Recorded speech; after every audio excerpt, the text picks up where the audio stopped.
Welcome back, ladies and gentlemen, to another Murph Plays Metroid Fusion for Game Boy Advance on the Game Boy Player. I'm Murph Strange, and this is Metroid 4.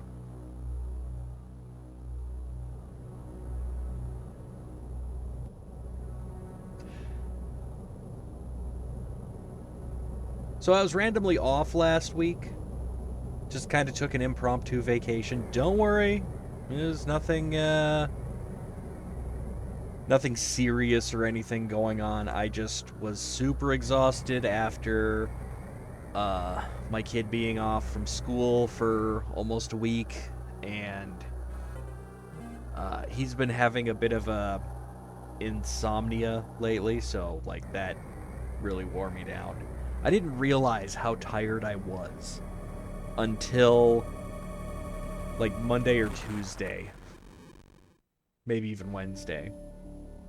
And by that point I had already missed a couple of streams, and it was like, you know what, take a week off, recharge the batteries, come back fresh on Monday, and swing for the fences.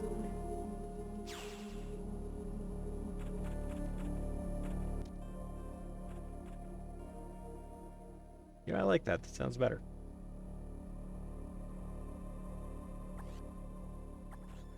Anyway, I hope that isn't too loud.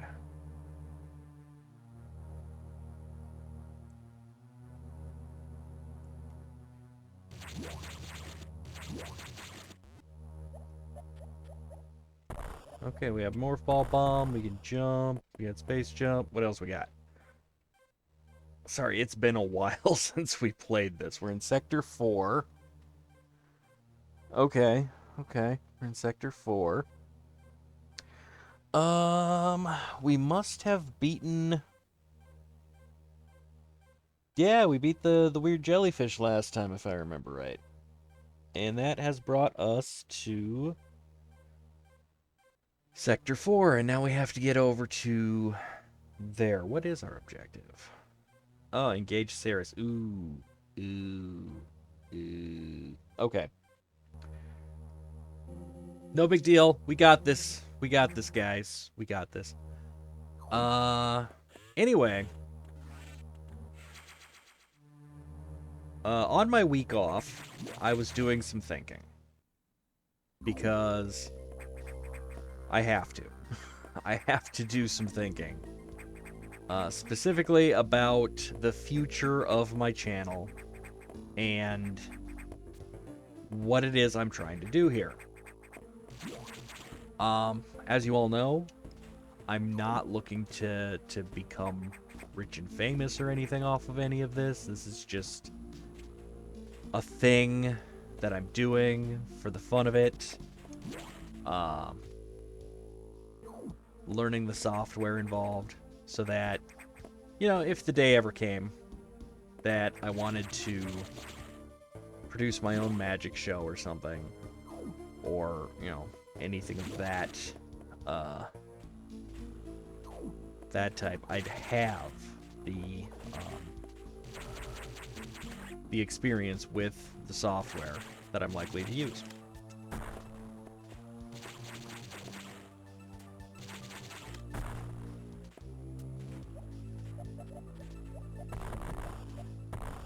Well. Oh no, we don't want to be in there. We do not want to be in there, I don't think. I don't think we want to be in there yet. Now, as such, we've come a long way since where we first started.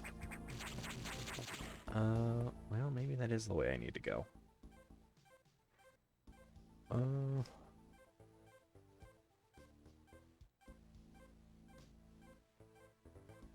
That might be the way that I need to go.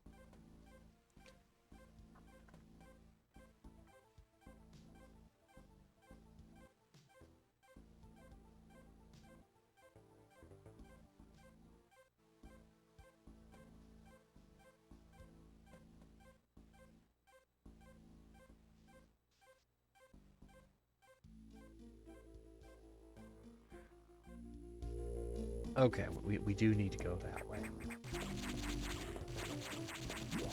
Oh, by the way, I'm consulting the Prima Metroid Prime Metroid Fusion 2-in-1 guide for this playthrough.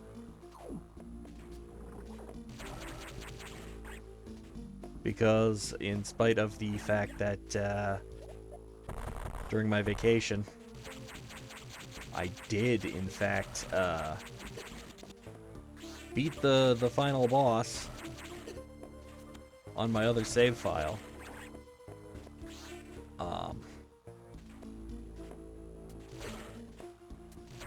It's been a while since I played this earlier part, so less familiar.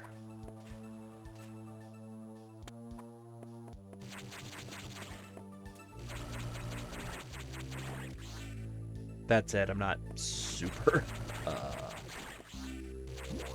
dependent on that guide. Just kind of exploring where I feel like exploring. But I will be referring to the guide to get us through our playthrough here.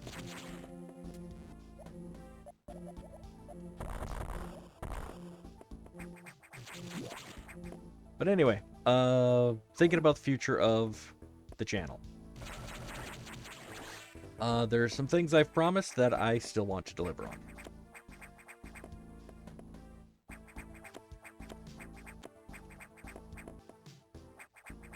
But, at the same time,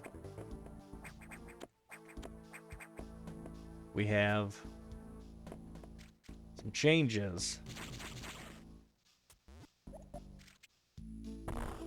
that are happening that I will not be able to just, you know, ignore and pretend like I'm not dealing with those things. Like, summer is happening here very soon.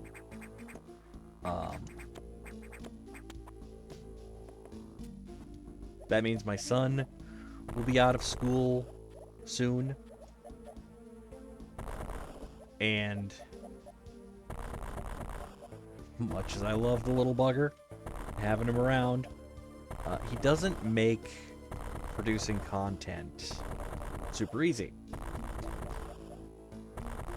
Through no fault of his own. I mean, he's you know, he does what he does. That's just...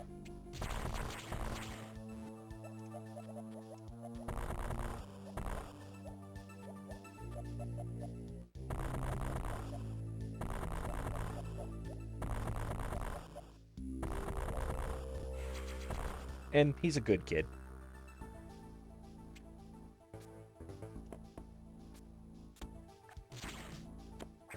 But I can't just expect him to, you know, do nothing all day while I try to produce videos for the internet. So there will be some changes to my scheduling of things.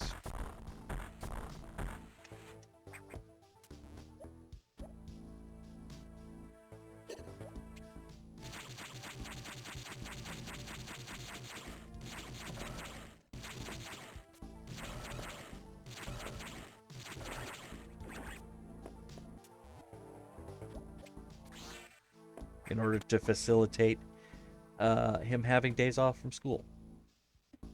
that's going to be happening soon, so I've got to start thinking of that schedule.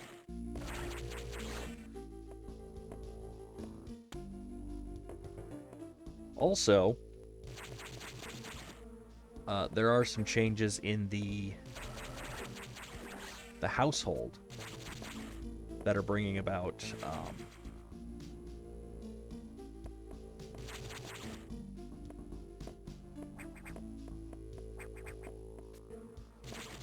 basically changes in what I'm able to do during the day. A large part of my schedule here and why I produce when I do has been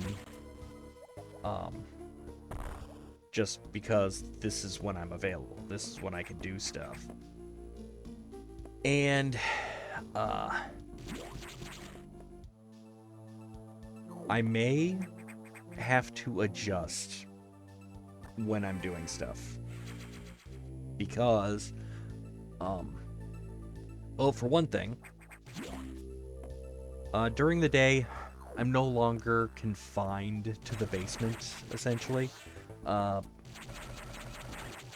the past few months,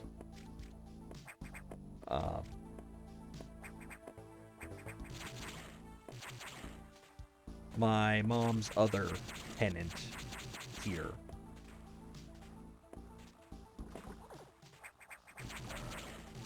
has just kind of made an awkward situation of things. He doesn't get why a man my age should be playing video games.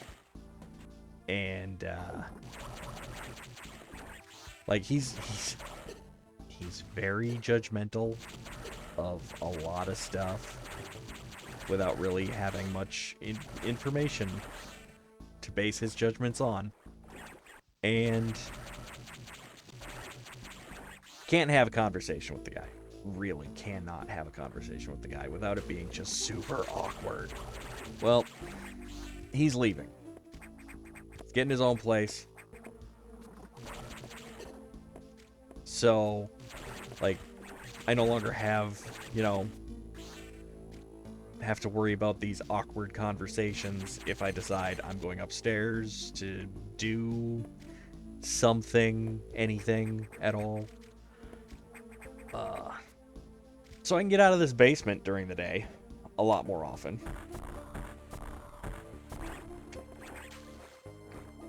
Which is going to be a good thing.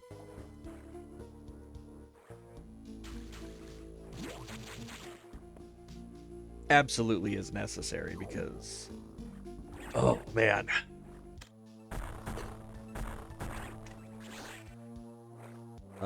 I don't know if any of you have spent a massive amount of time living in a basement. It's not great. Just gonna say that. It's not great. I have spent a lot of time living in a basement. When I was living in Duluth, the first 5 years I was there, I lived in a basement apartment. It was okay. I actually liked that apartment, but I also had windows. Yeah.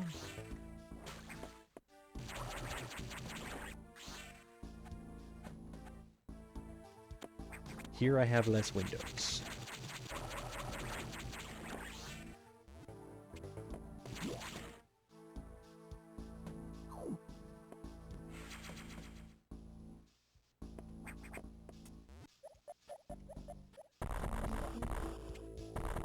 Plus, having purchased a brand new camera and stuff, I want to be able to get out and about during the day. Use that for various projects and do some stuff with it, I didn't buy the thing for it to sit on a shelf or sit in a bag waiting for me to have an excuse to use it. I just want to be able to go out and use it.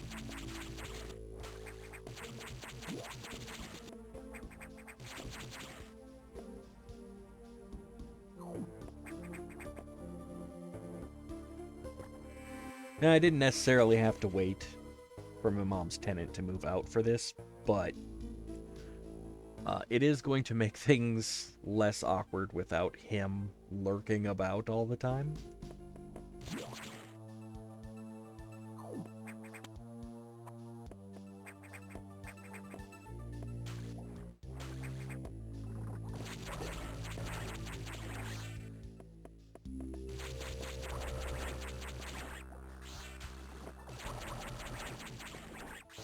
But anyway.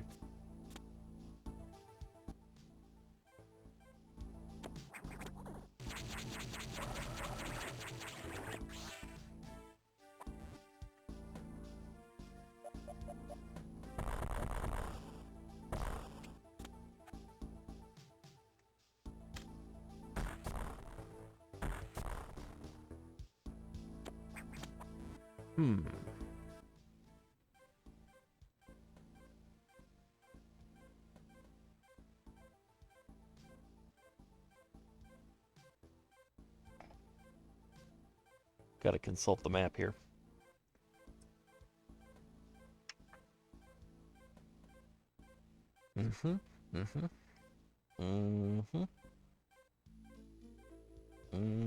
Yep, just as I thought.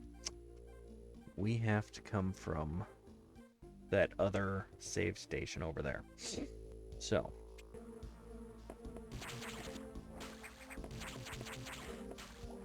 Let's head back this way. Anyway. Not having him lurking around. Limiting my actions to the basement to have to avoid having awkward conversations in which my lifestyle is secretly being judged, or not even secretly, just because he's quite overt about his opinions. And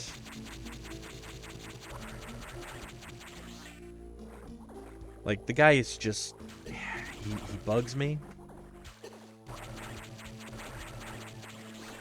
One of those people who's never had kids but thinks he's got to have all the advice on how I should be raising mine. You know, that kind of person.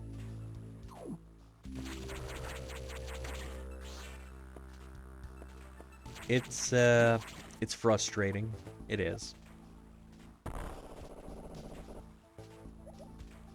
But anyway, he's going to be moving out here sometime in the next few weeks.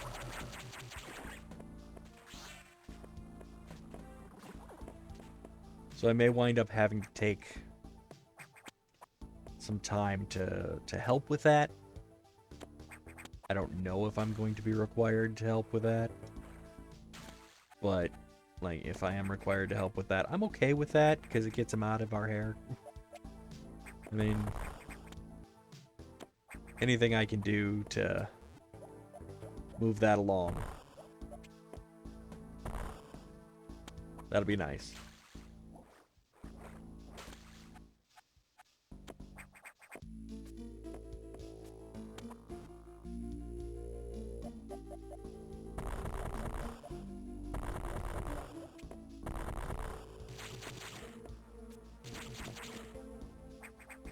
And don't get me wrong, I'm not saying the dude's a bad guy. He's just very judgmental and opinionated about stuff that, like, he ain't got no opinion on. He just doesn't seem to understand he has no opinion anyone wants to hear.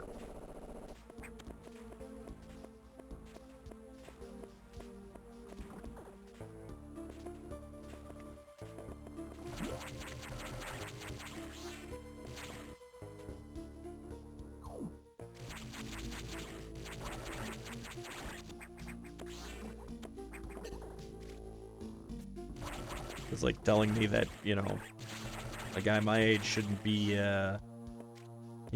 shouldn't be playing video games. You know, I should have more grown-up things to do with my life. Meanwhile, dude never misses a football game or a hockey game or sporting event on television. Ever.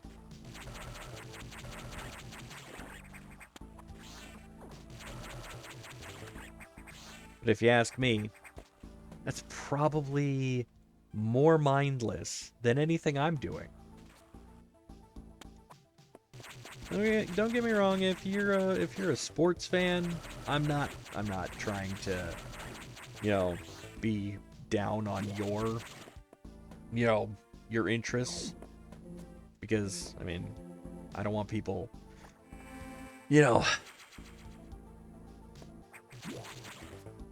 giving me negative attitude over mine. Why would it be any different me being negative on theirs? But I do feel like my experience is more involved, more hands-on. Like this is a thing.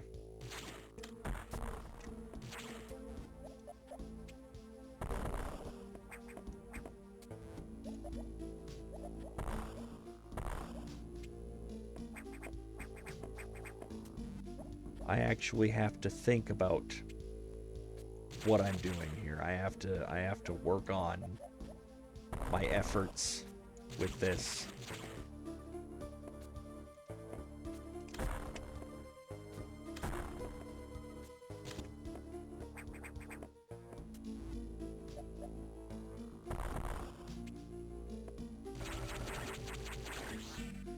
Oh.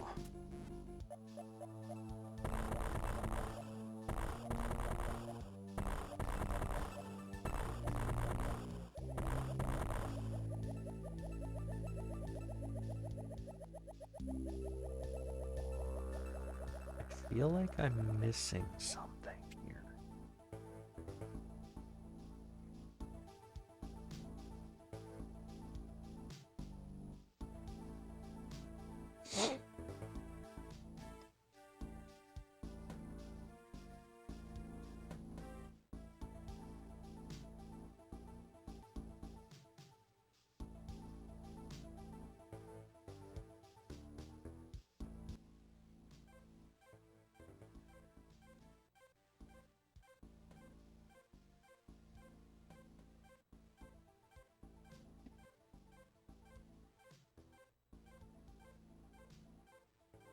Well, maybe I misread the map. I don't think I actually do come from this side.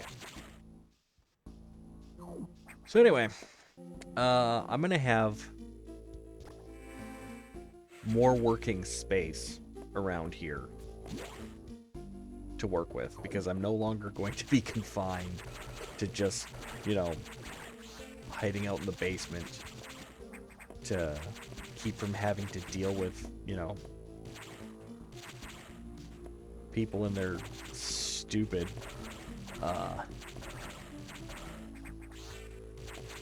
but with that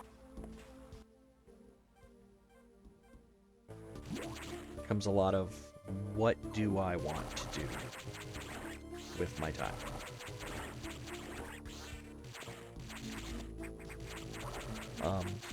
Also, some of my responsibilities will be changing around here.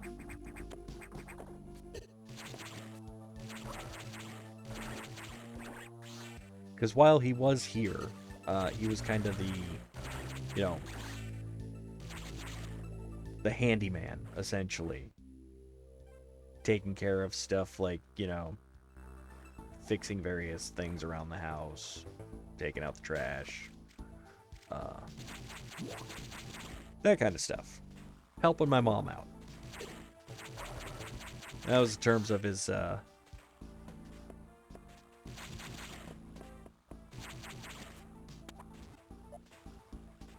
rental agreement. Well, since he's moving out, my mom's still gonna need help around the house.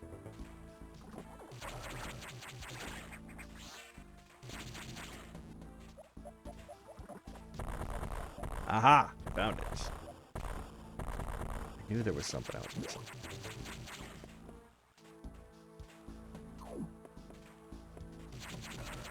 Well, to accommodate for the fact that this guy's leaving,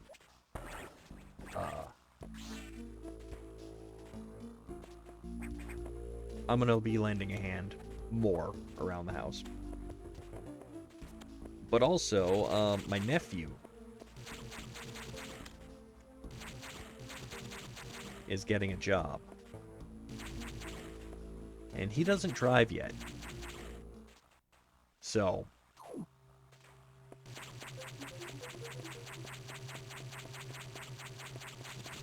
he's going to need somebody to get him back and forth to work. We still don't know what his schedule is going to be. And because I'm available during the day, it's going to be up to me to chaperone him, chauffeur him to work and such. I don't mind doing it. He's a good kid. He's been hoping for this kind of development for a while.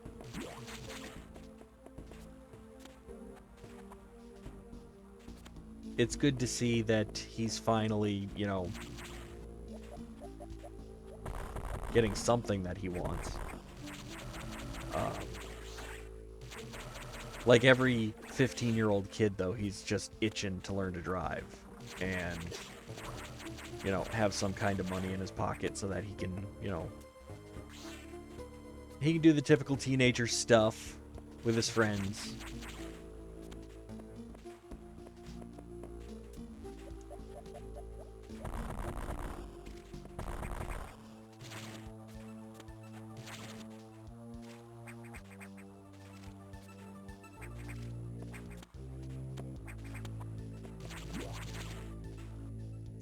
So during the day, I'm probably going to be driving him back and forth to work.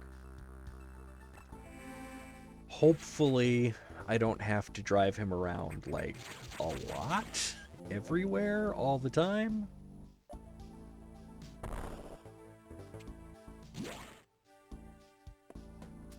Oof, we do not have a lot of health, do we? Let's see if we can fix that.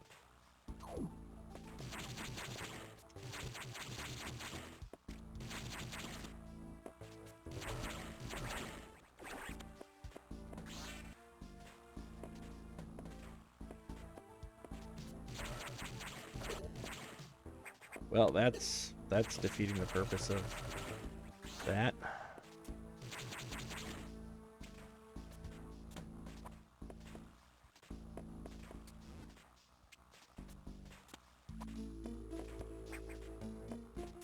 You could jump and grab the ladder there, Samus. Just saying.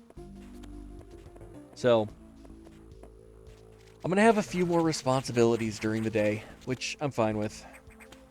It's real world stuff. It's fine.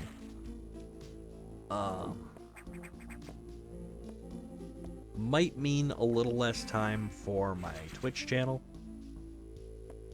but I have to reevaluate how much Twitch streaming I'm doing anyway. I mean, it's not a problem, the amount of streaming that I do. What is a problem is going to be trying to maintain the same amount of, you know, content production, but, like, while doing all of this extra stuff. Like I said, kid's gonna be done with school. Nephew's going to be needing rides back and forth to work. And I'm going to be helping my mom out more around the house because her tenant is getting a new place. I mean, all of these developments are good developments for everybody involved.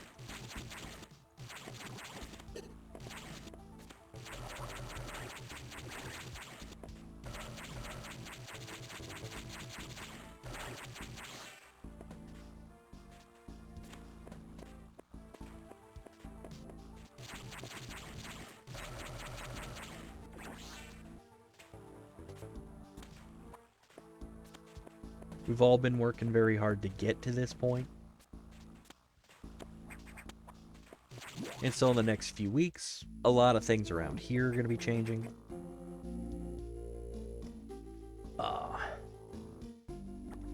There's probably going to be an adjustment period where I'm not really sure what my schedule looks like. So,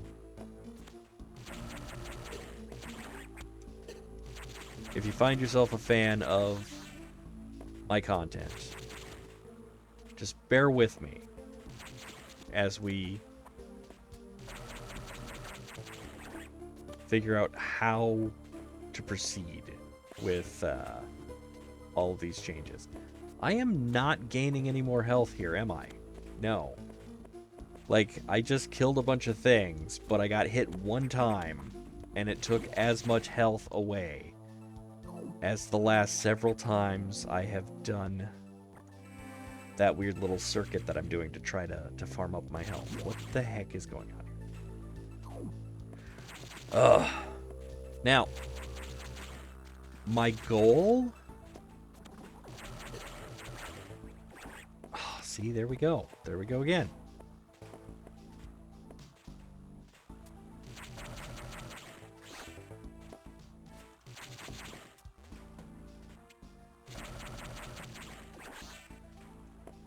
I have gained nothing from that.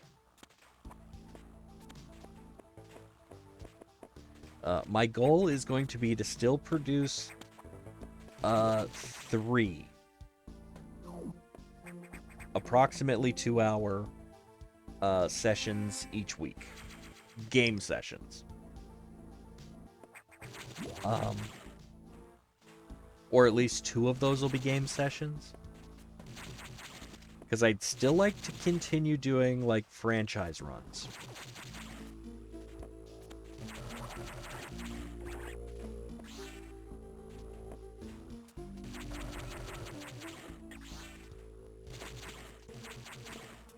Where we try to, you know, play through my favorite franchises.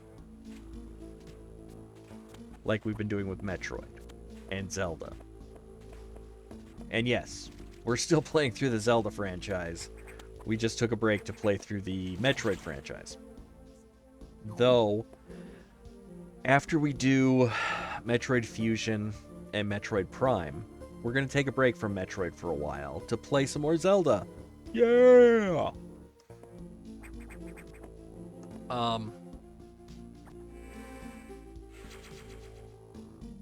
The Murph Strange Presents Bloody Strange podcast that I do every Tuesday, or try to do every Tuesday. I'm thinking, because of how infrequent we've actually been able to pull that off anyway, I may move that to just once a month. And kind of do it on a quota. You know? Like, because my co-host on that, she suffers from fibromyalgia.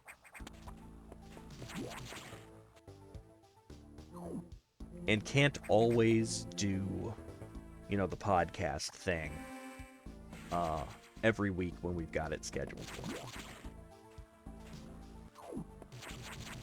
In addition to that, sometimes we're just not ready after only a week of doing research. So, I'm thinking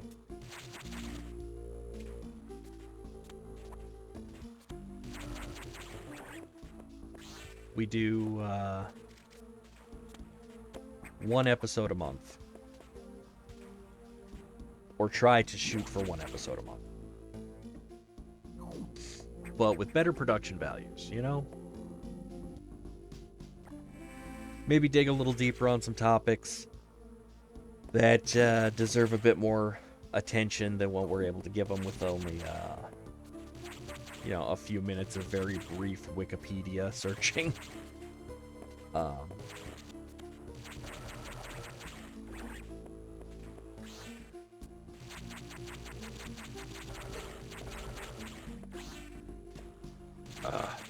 Going backwards again. This is taking way too long. But I'm trying to get my health back up because we have a boss fight coming up real soon. And this boss is going to wreck me. It's going to. Even at full health, full missiles, I'm going to be wrecked. it's gonna kill me a number of times, probably. If I remember right, this is the one that gives us speed boost.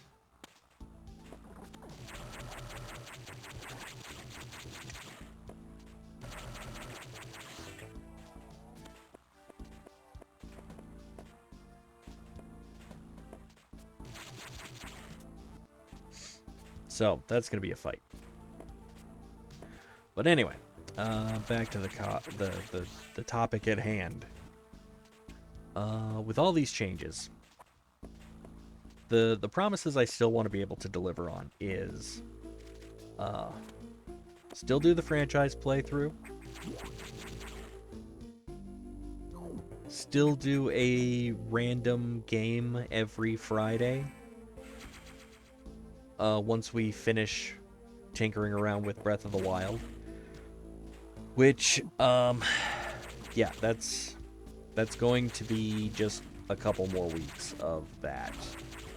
And then we're going to have to call it quits, because we can only play that game for so long. Alright? At some point, we have to move on to other things. I love Breath of the Wild. I do. It has,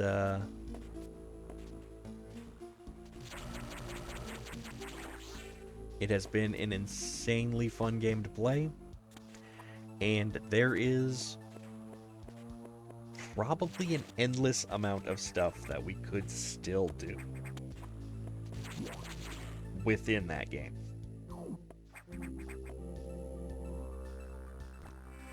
But I feel like we accomplished what we set out to do with that one. For the most part.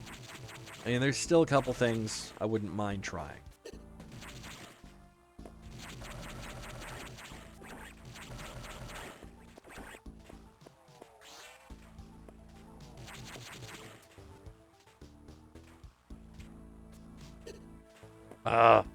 There I go again, dropping my health back down. I'm never going to get to this boss fight because I am just spending all of my time farming here. Anyway.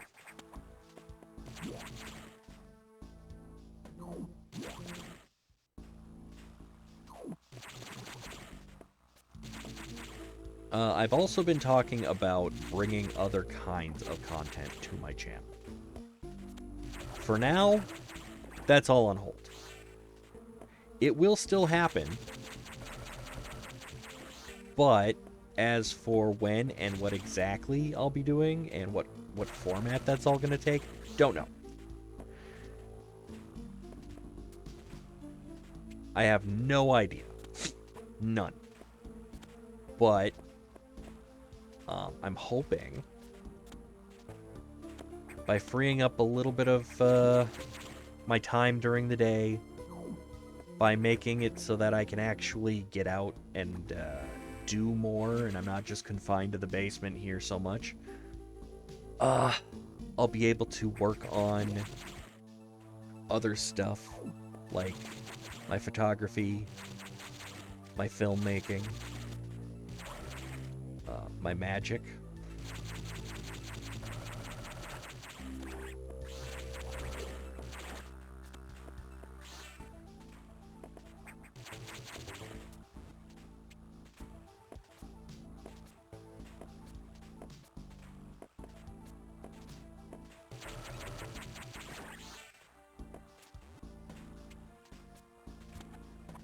And hopefully, I'll be able to bring some of those things to my channel.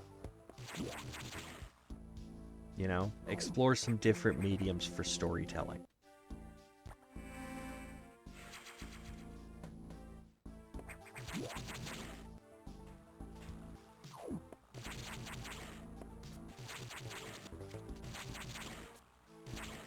Now, that also means I'll probably be changing what I'm doing for my YouTube channel.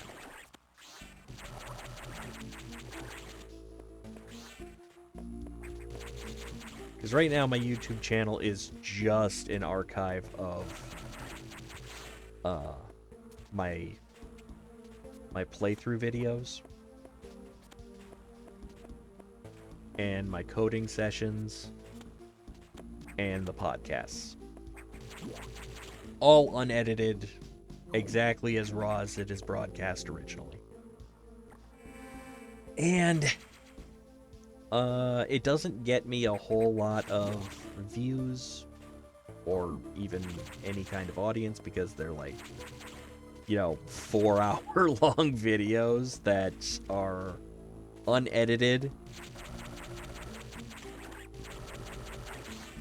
I can understand how that's kind of a commitment for people. Like that's a lot of commitment to put into watching something on YouTube. So, with the filmmaking thing, I'm hoping to be able to edit down my gameplay sessions. Remove some of this nonsense like this where I'm just farming and farming and farming and grinding and just spending 45 minutes talking about, real world, real life stuff, what's going on with, the future of my channel and whatnot. Because, let's face it, someone comes to click on, Metroid Fusion, they're not expecting the whole dramatic story of my life, are they? No. They want to know about Metroid Fusion. And they want to see the action. They don't want to see this endless farming. If they wanted to see this, they'd just play the game themselves. Which I highly recommend you do.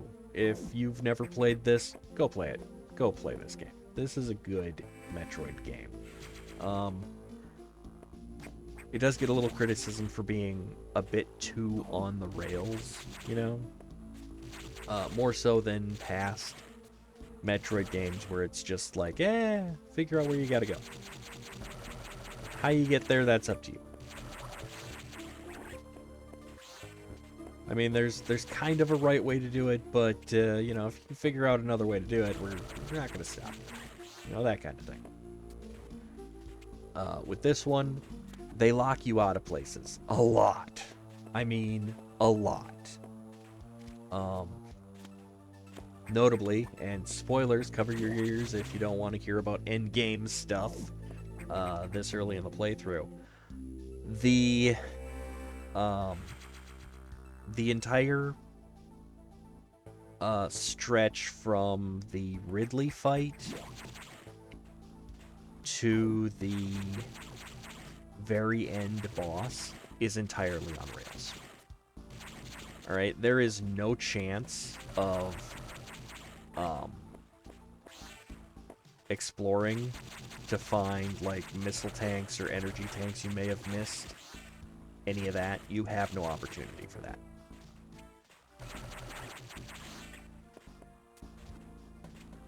And I know this because I just did that this past weekend. My other playthrough, I was very much near the end, and I knew I was very much near the end, and I was like, I want to get at least one data file on here that is done. Well, thing is, even if you have collected everything you can possibly collect in the game up to that point, you've only got 61% of the collected upgrades. Because you don't get the screw attack, which you need to break through some walls in this game in order to collect all 100% of the collectibles, until you've beaten Ridley. But like I said, the game then locks you out of those areas where you need that upgrade to collect those other upgrades. So you go from the Ridley fight straight through the end boss battle without a break to go explore, which means you have to go back after the final boss fight to collect all that extra stuff that you missed. And that's, like I said, you know, you're only at 61% if you've, maybe 62 or 3 if you've done, like, absolutely everything you can possibly do.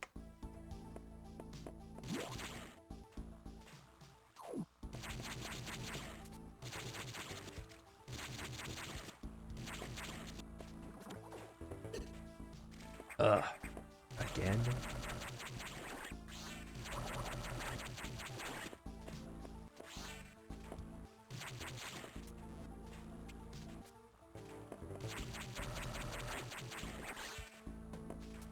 And so that didn't really seem to sit well with some people who had some criticism for this game.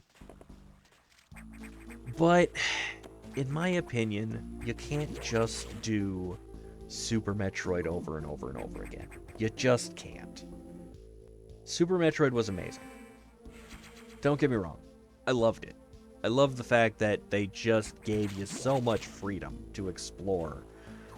But at the same time, it was very easy to get lost because it was a very huge, confusing map. And there was really not a lot of direction given as to exactly where and how to get to your next objective. With this one, they kind of gave it more of a story arc.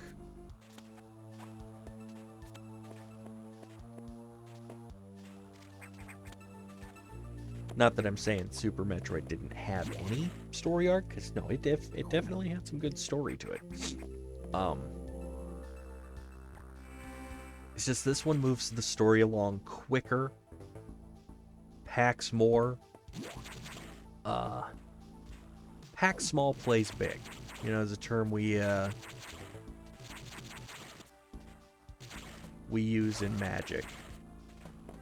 Particularly when we're talking about, you know, different effects and stuff that we want to use. You know, pack small, plays big. Means that, you know, for not a whole lot, you get a lot. And this was a handheld game. This was Game Boy Advance.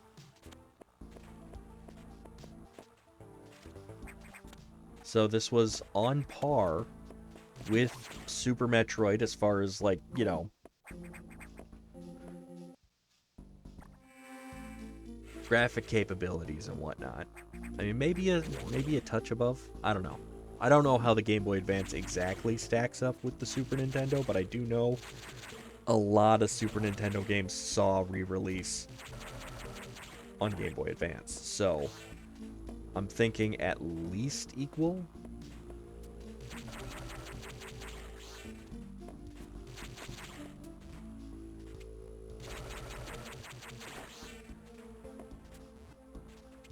Okay, we're back to full health.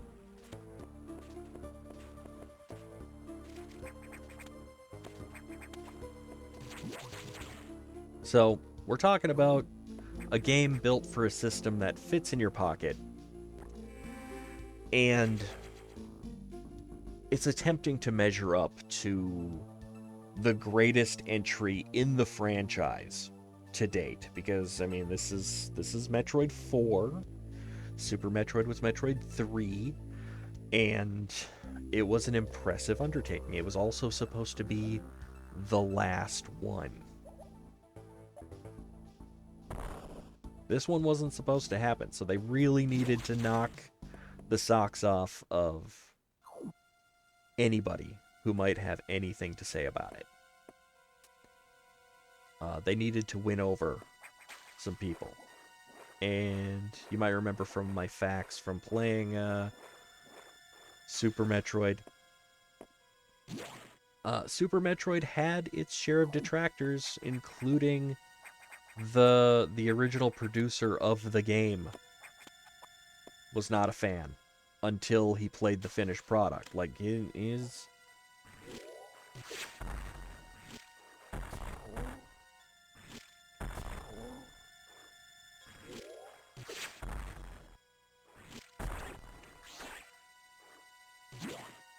He was not super pleased with anything he saw until the finished game came out. Alright, we have made it. Here's where things are going to get interesting.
Just reading up real quick here on this fight. It's been a while since I fought this guy. He's kind of a pain in the butt, though.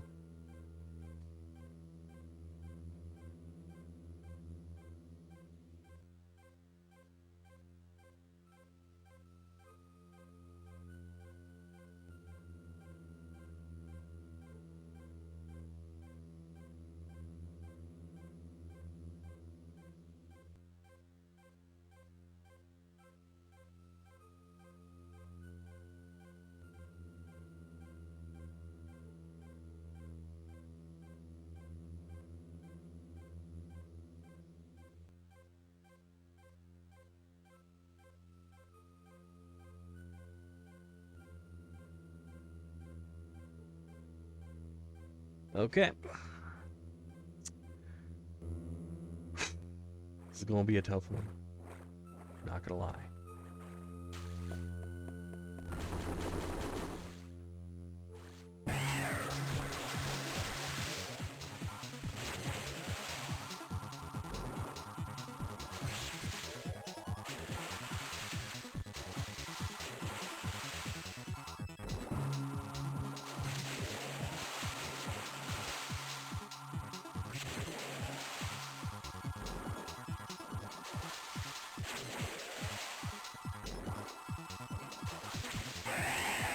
Got him.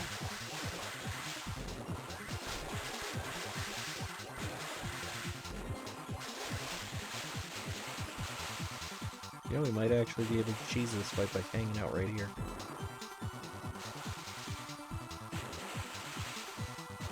This is a game where some of the fights do have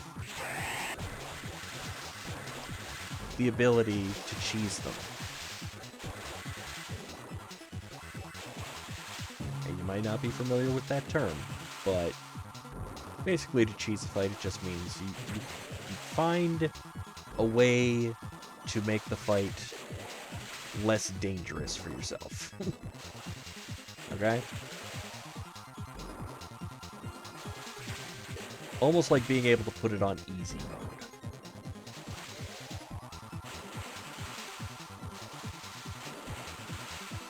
Wants to come from that way and hit me.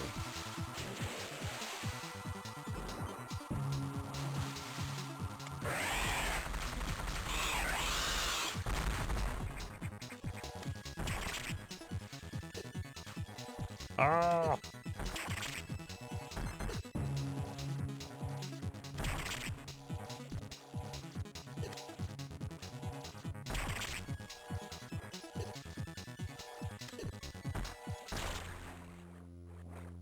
Honestly, Sometimes the core X is worse than the boss fight. Hey, we didn't die. Mm. Have we died at all today? I don't remember. I don't think we did.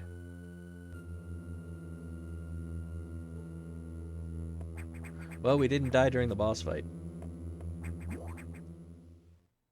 So that's good, right?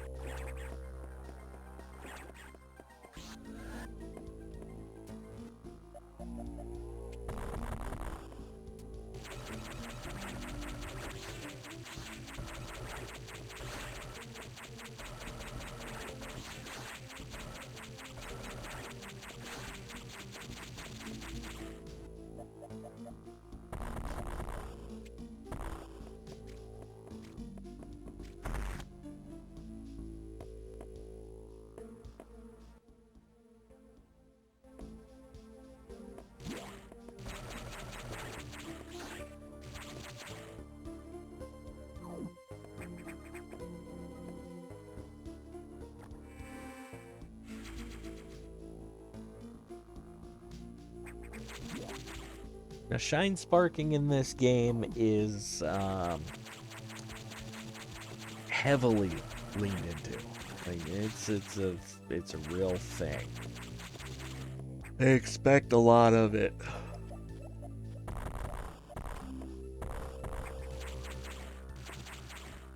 And they expect you to be good at it.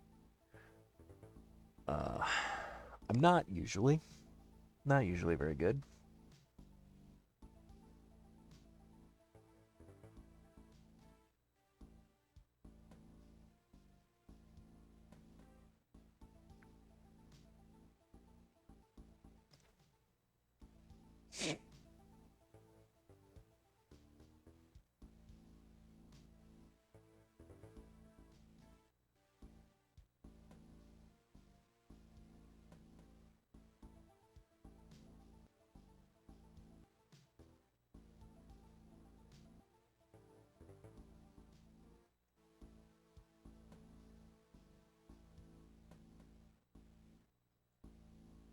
Okay. We gotta get to that pump room again, which I think is this way.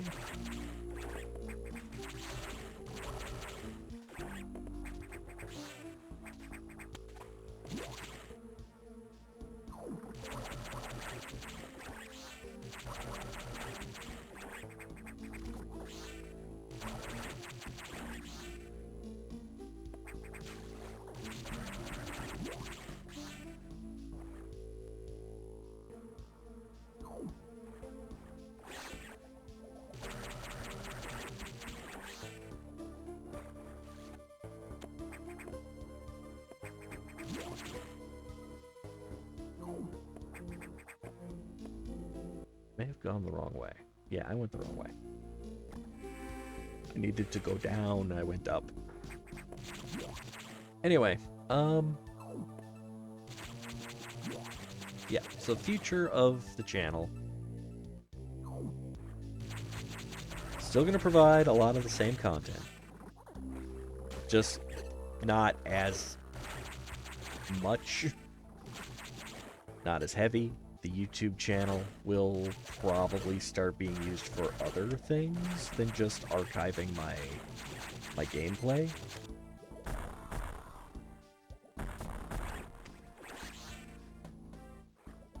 Which is good, honestly. That's a better use of my channel there. It's really hard to want to keep going with the YouTube channel when YouTube does not make it easy. I mean, they make it easy for people to do things like, you know, file copyright claims for things that they don't actually own. And then content creators are constantly having to struggle with fighting against those copyright claims for whatever reason. And that's in addition to trying to get your market working.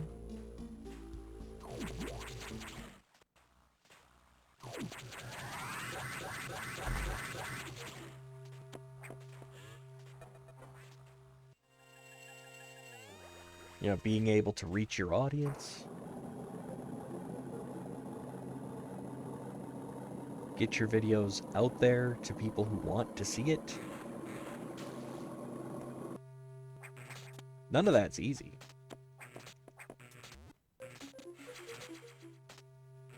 But it just feels like YouTube doesn't really help with as much of that as they ought to. I mean, it is their platform.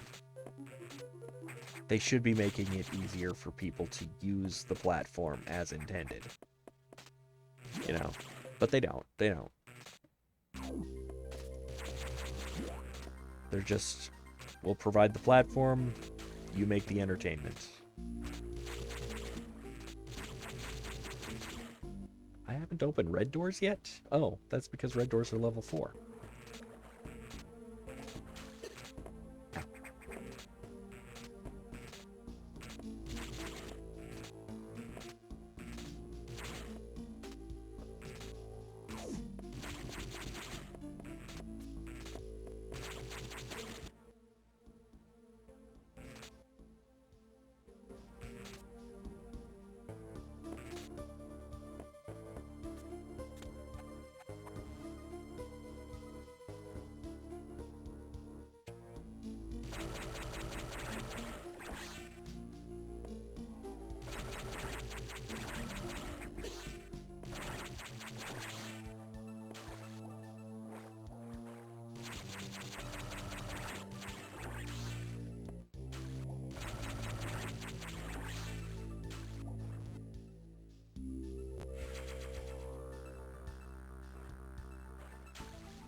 Not really sure how I missed that the first time, but we got it that time. So, changes coming, but it's good. The changes are good. It's going to mean less focus on having to deal with the stupid nonsense that drives content creators absolutely nuts. More focus on the stuff that I really genuinely want to be able to focus on, like learning how to properly use the software and tools provided to me. At the same time, I'm going to have more time to explore other hobbies, more freedom for that stuff.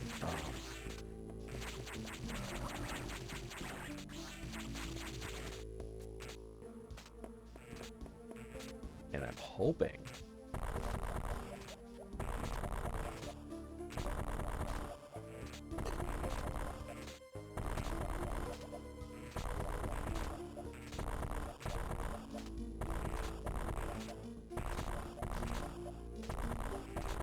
that this will mean different stuff on my YouTube channel as well as on here.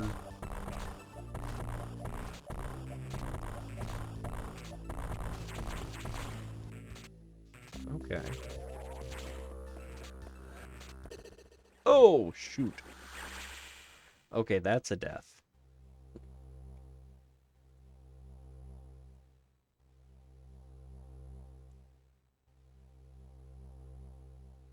That is for sure one death.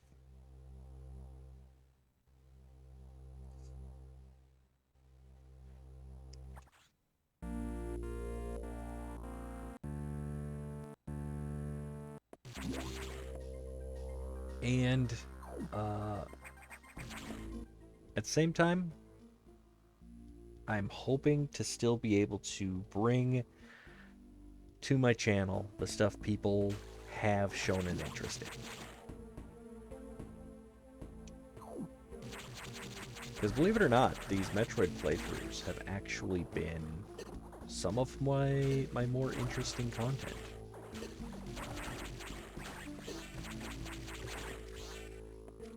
My Legend of Zelda playthroughs get quite a lot of viewership.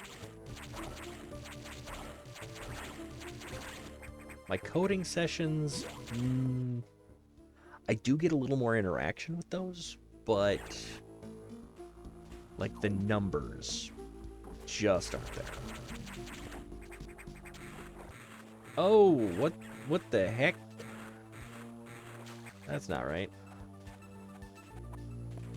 That's supposed to be down. Did I not save after... I apparently didn't save after lowering the water level, which is dumb.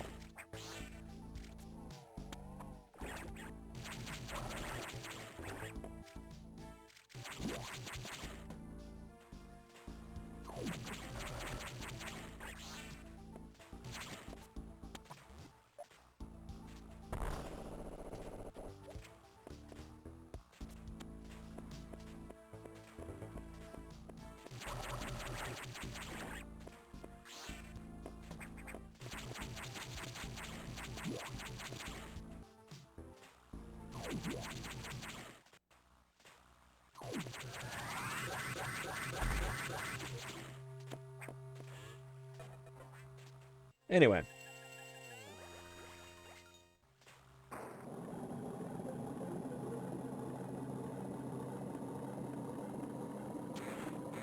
Gameplay videos get some good viewership. The code, I occasionally get some interaction, like I was saying. With some people who are, you know, interested occasionally. I don't get a lot of return viewership, though. And I don't think it's because my coding sessions are bad. I think it's just people are expecting a bit more fast-paced, you know, learning to it instead of in real time. And that makes sense. A lot of the time you can look up on YouTube, you see a video that's like, oh, this is 5 hours of how to do stuff in Python. But in that 5 hours, they're covering a lot more than what I'm covering. They are a lot more densely packed with information and probably a lot more helpful. Now, does that mean my videos are inherently bad? No. No. Mine are giving a more realistic vision of what you should expect when learning stuff, because, like I said, mine are more in real time.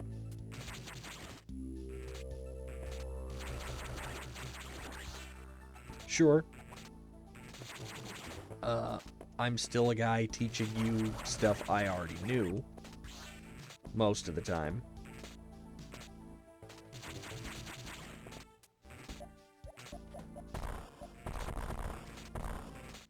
But I don't have like a well drawn out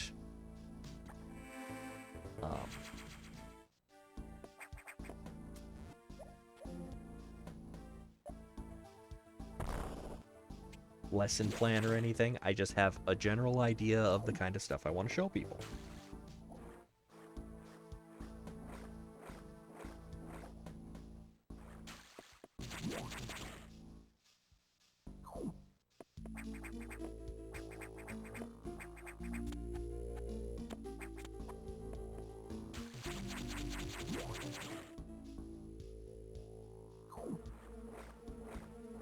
So, maybe my presentation could probably use some work on that, but, you know,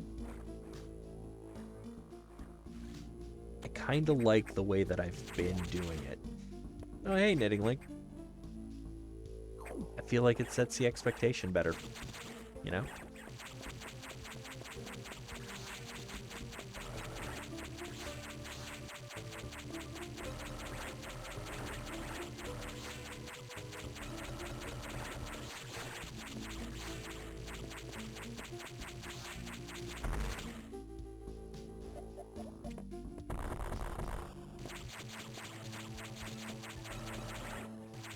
I'm doing pretty good, actually.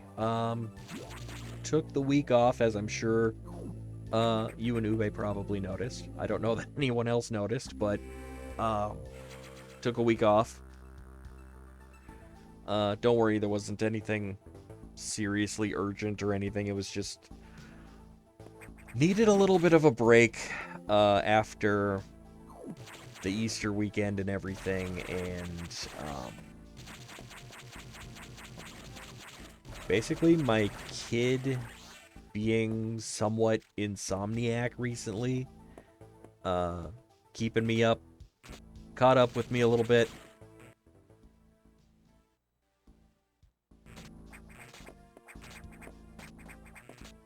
Decided to take a week off and recharge, and spent that week reevaluating some of the things that I'm doing as far as like my channel goes, and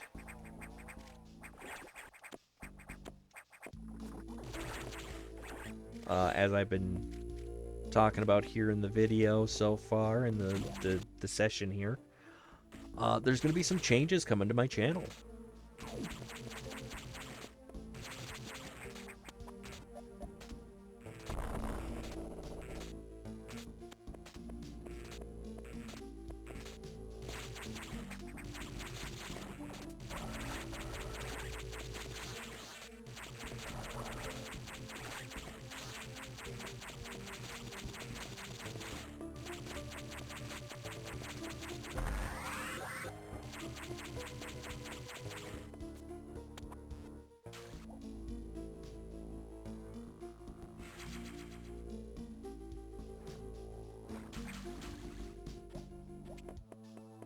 Like, don't worry, still going to be playing video games. But I may be going from the number of days that, you know, because I've been trying to produce content like 5 days a week. And I think I'm going to bring that down to 3 days a week.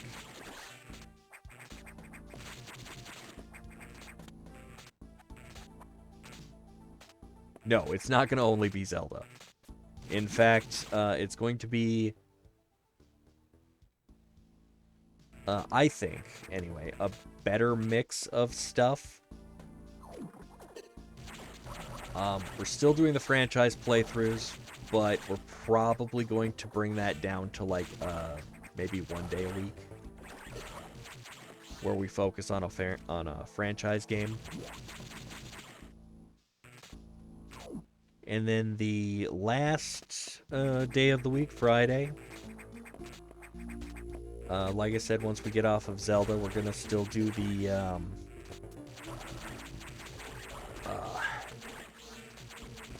we're still going to do the random game every Friday. Oh yeah, Zelda is still a franchise playthrough. Like, we're taking, like, I don't know if y'all remember this, but the whole reason we started playing the Metroid games is because winter puts me in a mood for Metroid.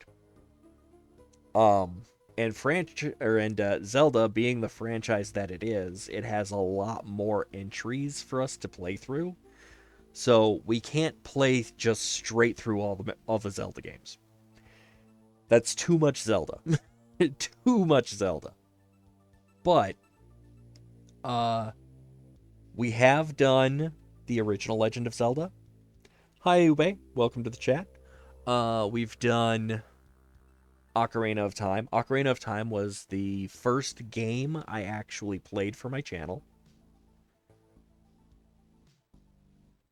Uh, we've beaten all of Breath of the Wild, which was massive. Absolutely massive. We put so many hours into Breath of the Wild. Not complaining, by the way, about the number of hours we've put into Breath of the Wild. It's a massive game. Absolutely massive. But,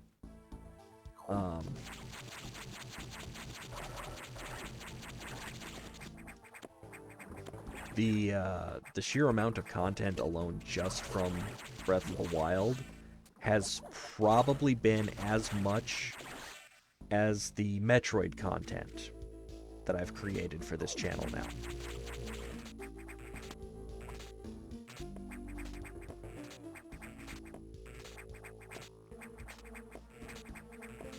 So that's like one game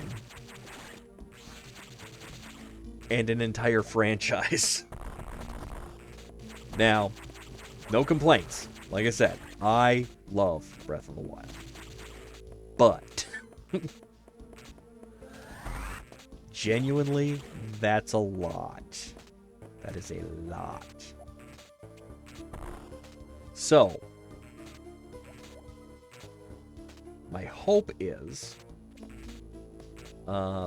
with the updates to my channel, what I'm hoping to do is still have a franchise play every week. Still have a Zelda playthrough every week. Or not a Zelda playthrough, but like, okay. So there's going to be a franchise day and a random day. Zelda will be on a franchise day most of the time.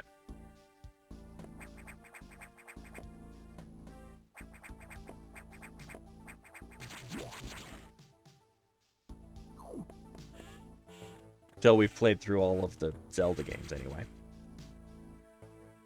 But we are going to mix that up with, you know, other franchises because, like I said, Legend of Zelda, it's a pretty big franchise. I do have other franchises that I want to explore, like Metroid. We're going to finish the Metroid franchise at some point. I wouldn't mind playing the Metal Gear franchise. That's a fun one. Let's see. What else have we got? Batman Arkham series. The Batman Arkham series is probably one of the best superhero franchises, in my opinion. Humble as that opinion is.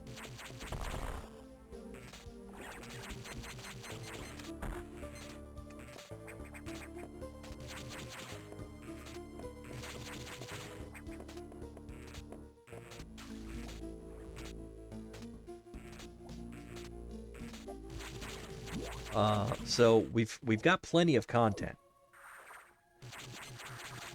but we are going to start limiting the number of days for presenting that content, just because I'm gonna have some real world responsibilities that are gonna have to come first, and with the changing of the season, I'm not entirely sure what the new schedule is gonna look like.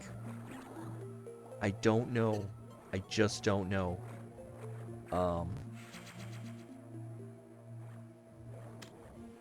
My nephew is going to be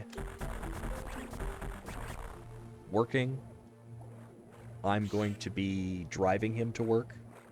I don't know how often. I don't know when. It's unlikely it's going to be super early in the mornings, which is when I usually do my my gameplay sessions. But like, the school year's almost over here, So my son is also going to be getting out of school very soon. And I'm going to have to find him things to do to keep him preoccupied. I don't know yet how much he's going to let me get away with as far as being able to produce stuff. So, all of these schedule changes are very tentative. You know, it's what we're hoping for. Don't know what we're actually going to be able to accomplish just yet. But, you know, issuing the warning ahead of time that, hey, things are probably going to change a little bit around here. Don't want anybody to freak out, though. It's, I'm still going to play games. I'm still going to do coding sessions. The coding sessions will probably not be as frequent. Probably not going to be doing those every single week like we have been doing. I might have to, because I'm hoping to broadcast Monday, Wednesday, and Friday. With Monday and Wednesday being franchise playthrough, Wednesday is going to be a mix, Friday is going to be a random game. And with Wednesday being a mix, that's going to be still a coding day, but not every week. Alright? Some weeks we'll be back to playing franchise games, some days we'll be, or some weeks we're going to do coding sessions. And the reason for that is because, like, I have to condense my schedule a little bit. I have to take Thursday's gameplay session and combine that with one of the coding session days to just kind of eliminate some time there so I can get more time off to plan things. Because with the coding, we're starting to get to a point where I need to actually build the assets in order for us to proceed with the lessons. So,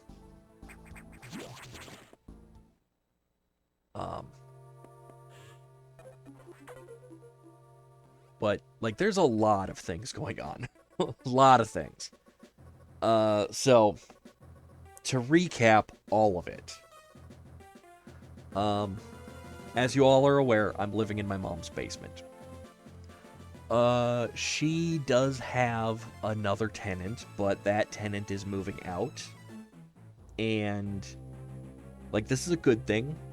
Like, I'm actually glad they're leaving, because me and that other tenant, we don't exactly see eye to eye on a lot of things, okay?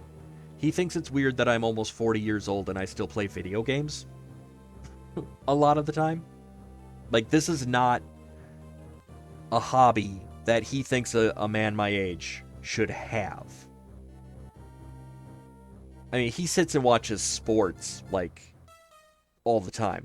Never misses a game. I think that's weird, because I have no interest in sports. I'm not, not trying to be a downer on everybody's hobby or anything. If you like sports, you like sports. That's fine. I don't, because to me, that's mindless entertainment. But it's also mindless entertainment that I don't grasp. I don't know why people like watching other people playing sports. Never understood it. I also don't understand why other people like watching other people play video games so much. Like, I kind of get the idea when it's a game you yourself haven't played yet, but you have some interest in, and you're just kind of getting an idea of the game, a feel for it, see if it's really something you want to invest your money in, that kind of thing. But no, there are actually people who, this is their football, this is their baseball, this is their hockey, and that's fine. That's fine. I absolutely no problem with that. Like, those people end up being my audience for this. Yeah, the average age for people buying games has gotten a lot older, and that's because the people who grew up with video games are getting older. And there's no reason any of them have to really stop playing. There's no reason a man my age who grew up with Super Mario Brothers has to feel like I've suddenly outgrown Super Mario Brothers because I've hit some magic number. Okay? But anyway, so me and this tenant, we never really saw eye to eye. Also, he doesn't understand why I don't do chores just automatically around here. And the reason is because I don't know what needs to be done automatically around here. Okay, I just moved back home this past summer. I don't know when garbage day is yet. I still haven't figured that out. I thought it was Thursdays. Then I thought it was Wednesdays. Turns out it's Mondays, guys. It's Mondays is garbage day. Just found that out yesterday. Also, like, if I'm not upstairs most of the time, I don't see any reason why I should be the one cleaning the upstairs kitchen, taking out the upstairs garbage. I'm not using those facilities. That mess is not mine. I have my own things to worry about without cleaning up after everyone else in this house, and they're all grown-ass adults capable of doing that themselves. So, for him to go and complain to my mom that I'm not taking the garbage out, that I'm not doing the dishes, it's like, it's not my garbage, it's not my dishes. Okay? Like, if you would like help with these things, I'm more than happy to set aside, some time to help with these things. That's fine. But don't go complaining to my mother like I'm some child who's just refusing to do his chores. Like, that's silly. That's ridiculous. So anyway, me and this guy, we've had some trouble getting along. He's a nice enough guy, but he's judgmental and an idiot. In a lot of ways. Also seems to think he has to have an opinion on how I'm raising my son, even though he has absolutely no background raising kids at all. Only time he's ever had kids, and I put that in quotes, is when he was dating a woman who was like twice his age, and she had kids that were his age. So it's like, yeah, no, that's not you're raising anyone's kids. They're already grown. So, yeah. Don't need to take parenting advice from you, sir. Not gonna take parenting advice from you. Also, doesn't know anything about autism. So, for him to be saying what I should or should not be doing, it's like, yeah, shut up. Just shut up. You have no expertise in this area. You have nothing of value to say. But he feels like he has to, interject that. And then he likes to spend his time at the bar talking about us, two people at the bar, while getting hammered.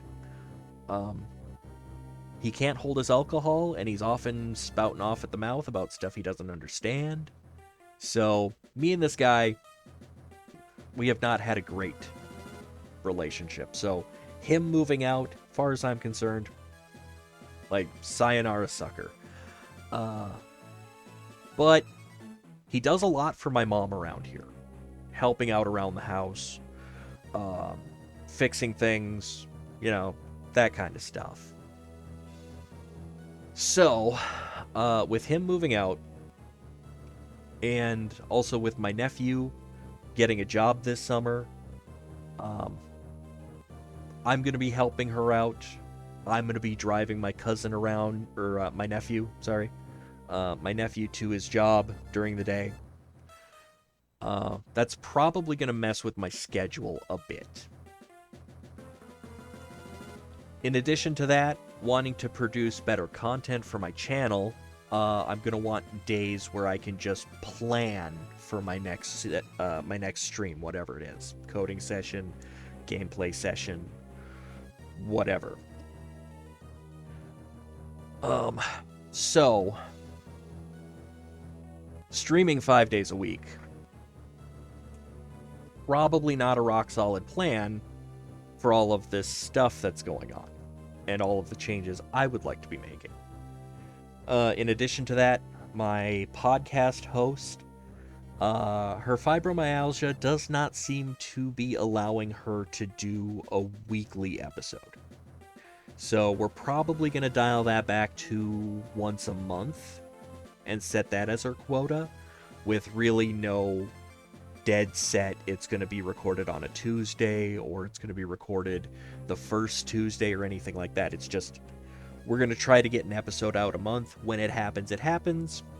If it doesn't happen, shrug, we did our best.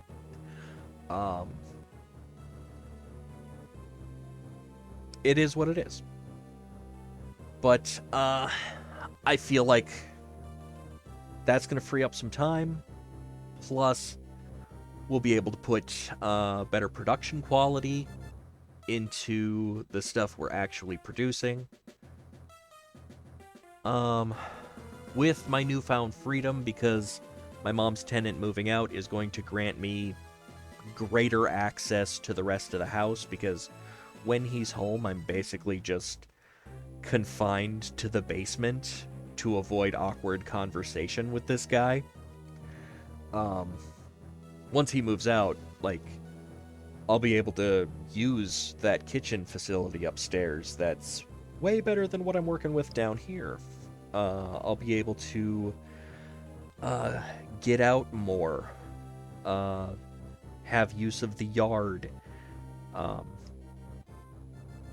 This will give me greater mobility for, exploring my other hobbies.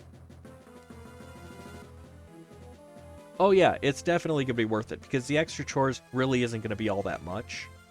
I mean, it's literally, occasionally I take out the garbage, refill the ice machine. That's pretty much it. You know? That's really it. You know? The little bit of cleaning and whatnot that I'll have to do upstairs will be worth it, because I'm actually taking over that kitchen upstairs, because I love to cook. I absolutely love to cook. I love to bake. I love to experiment in the kitchen. I'm the sort of fella that will do things like, I'll make meatloaf pizza just to see if it's possible. I will do fried chicken pizza. I'll do a grilled cheese, a French toast grilled cheese with bacon and maple syrup.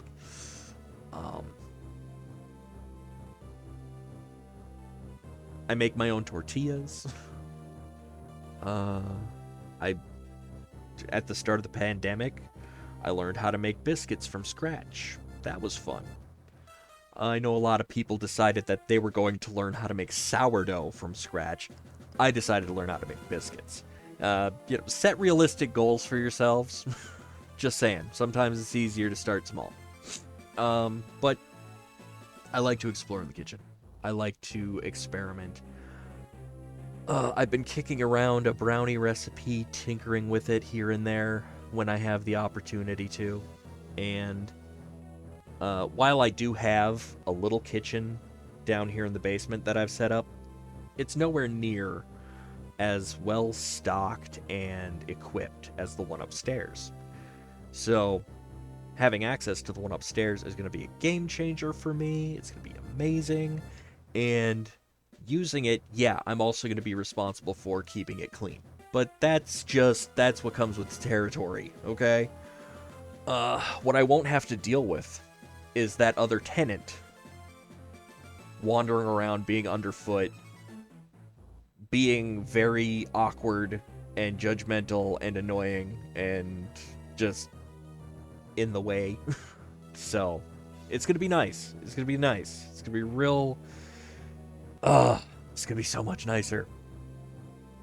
But with all of these real world changes, with all of this stuff going on, now's probably as good a time as any to make the changes that are going to be necessary for my channel. Because, again, my kid will be out of school this summer. That's going to throw a wrench in my schedule anyway. My nephew getting this summer job, and me being the guy who's going to have to, chauffeur him back and forth, that's probably going to do things to my schedule. I don't know exactly what yet. We don't know what his hours are going to be. And with this newfound ability to get out and about during the day without having to deal with that idiot, I should be able to explore my other hobbies a lot more. And I'm hoping with that, it means more stuff I can bring to my channel. More content that I can make. More forms of storytelling for me to explore. And so, my YouTube channel, which has up to this point been just an archive for my past gameplay sessions and coding sessions, is probably not going to be used for that anymore. I'm probably going to put more tailored content on there, actually edit my gameplay footage to just the important stuff, cut out all the story time that nobody really cares about when they're looking for a Metroid Fusion video.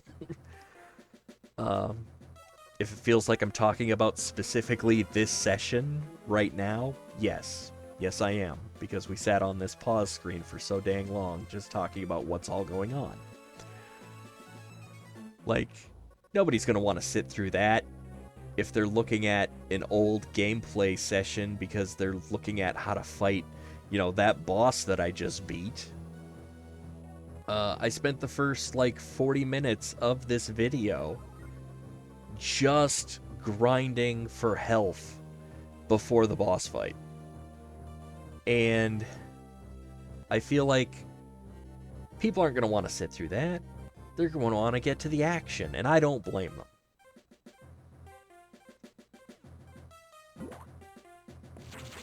So, there's going to be some changes to the way I produce content, how I produce the content. Like, my gameplay sessions themselves on the Twitch channel here, other than the fact that Tuesdays and Thursdays we're not going to have anything going on, there's not going to be a whole lot of change. The sessions might be a bit shorter. I might limit those to, just 2.5, 3 hours, rather than going for 4 or 5, sometimes, hours at a time and just, being absolutely endless on some of those. No, we can't go up. Okay. I don't want to go to 3 just yet. The reason I don't want to go to 3 just yet is because this is a game that likes to put you on rails. So if you ever have a chance to explore, take it! Because there will be times where you don't have a chance to go back and explore places. So, grab those opportunities when they arrive. But anyway, yeah, a lot of changes coming. Mostly as a result of real-world changes, but in the end, I think it's going to mean better content, not just for my Twitch channel, but for my YouTube channel. More interesting stuff being done. Certainly more freedom for me to explore some of the other stuff that I like to do.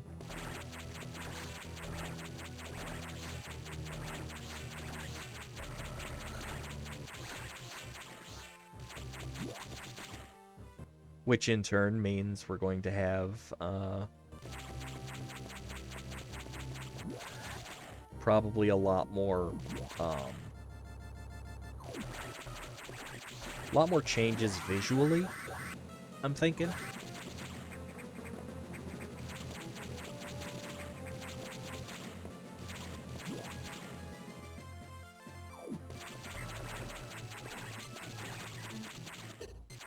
Because I don't know if you guys have seen, like, the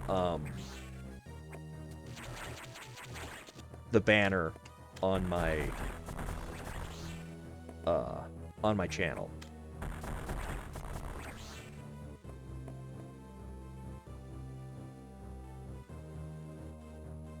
But this thing here, with the astronaut and the car and the UFO and the planet and stuff,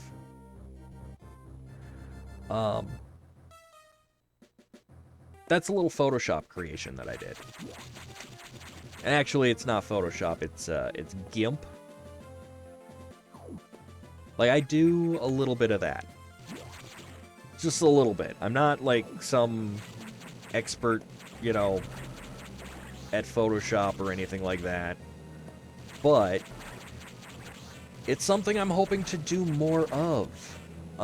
Especially now that I have myself a really decent camera and I can get back into photography. I'm hoping to be able to bring more of that kind of content. Don't know if that'll manifest in just better visuals, better graphics design for my channel, or if I'm gonna do like an entire thing of like,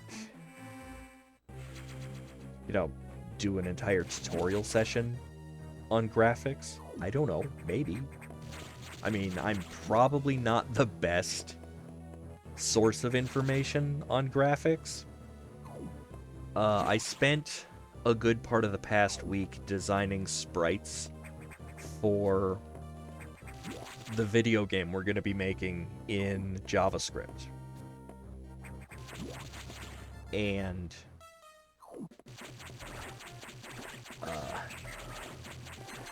artistically,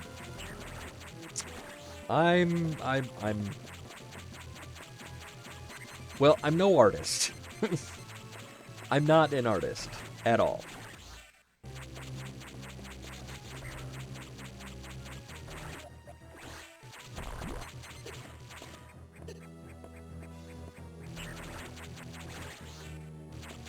Or at least I've never considered myself artistic.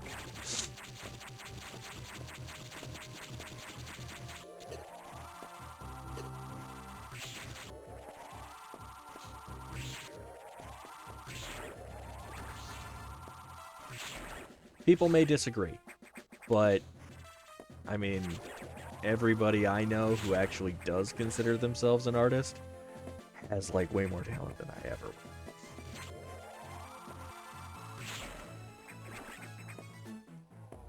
I'm barely able to draw things above, like, stick figures and stuff like that. Photography, different story. If I can make it happen in the real world, I can capture it. If I can make elements of it happen in the real world and capture it, I can combine them using, you know, image editing software. But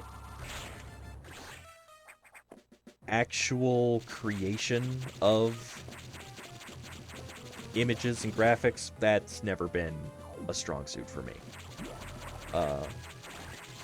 Stick figures. Stick figures and simple shapes is the best it gets.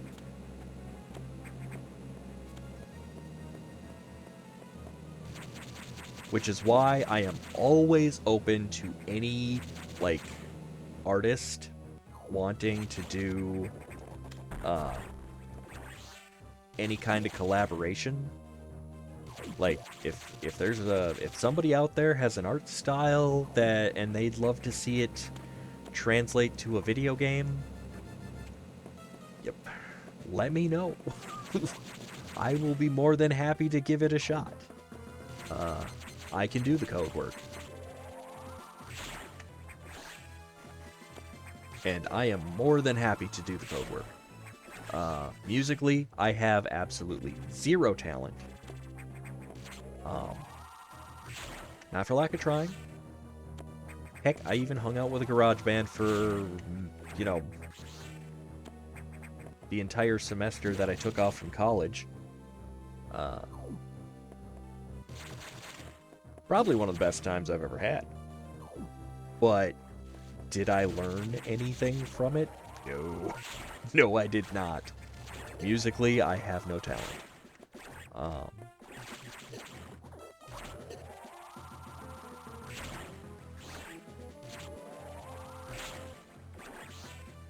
Can't sing. Can't sing to save my life.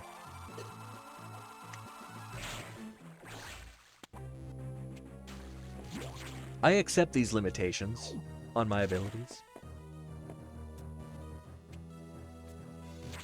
I know what I'm about.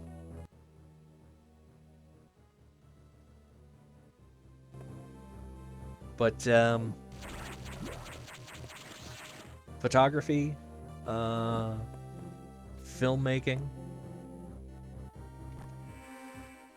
these are things I've done in the past that I've explored and had a lot of fun with, and I'm really looking forward to getting back into them. And,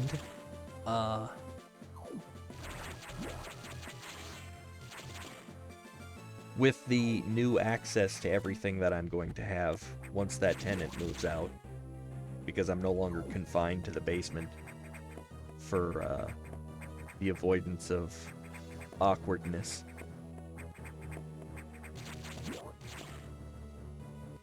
Like, that'll give me an opportunity to explore these hobbies. And that's what I plan to do with my Tuesdays and Thursdays from now on. As much as I can get away with it. Because, again, kid's gonna be out of school.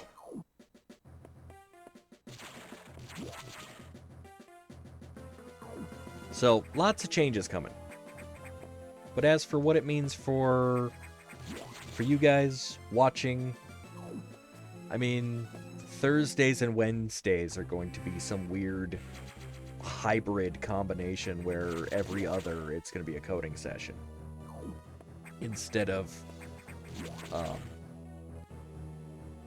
it being Wednesdays and Thursdays, we have a code session and a gameplay session. And I might start doing slightly shorter sessions.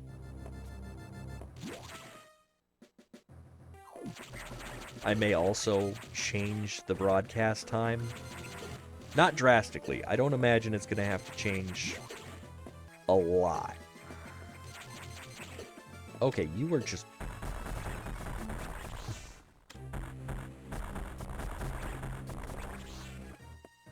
Die!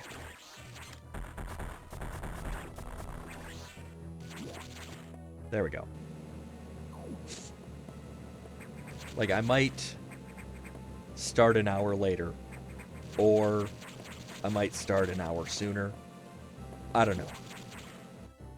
I will keep people up to date on these changes. My schedule will be regularly updated.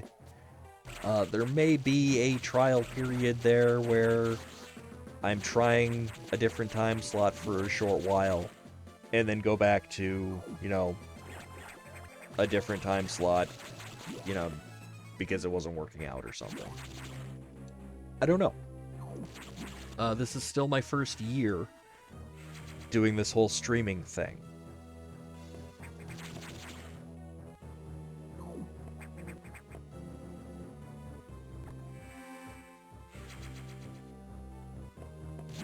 I'm hoping not to change it too drastically, because while I really haven't yet found, you know, much for an audience, I do have a little bit of an audience.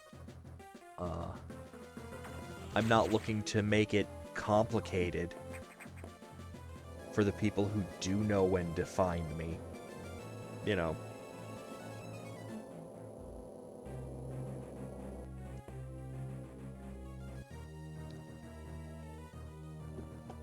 And I also still feel like during the day is still going to be my best chance at getting anything accomplished.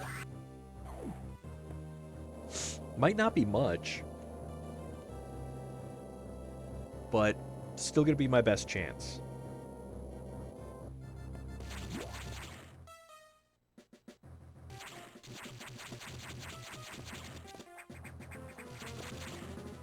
Well, for you guys, it'll still be about this same time. And from what I understand, it's pretty late where you guys are. Y'all are usually making dinner by the time I start broadcasting.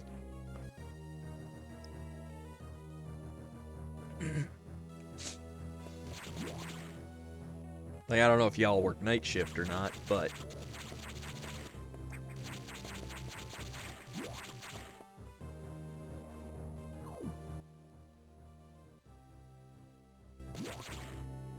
I'm not looking to make my changes so drastic and severe that people would have to alter their schedule drastically to tune into stuff. Gameplay sessions should still be about the same time. Just after 6. Yeah, you guys are like 7 hours ahead of me. So, I imagine, lately I've been starting just before 10. Like usually 9:30, sometimes 9:15. But, I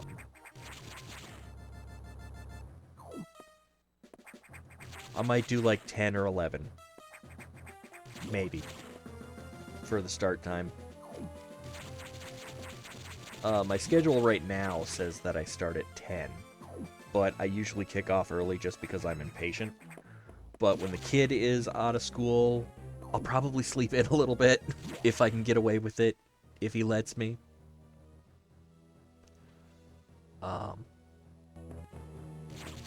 Yeah. I like to sleep in.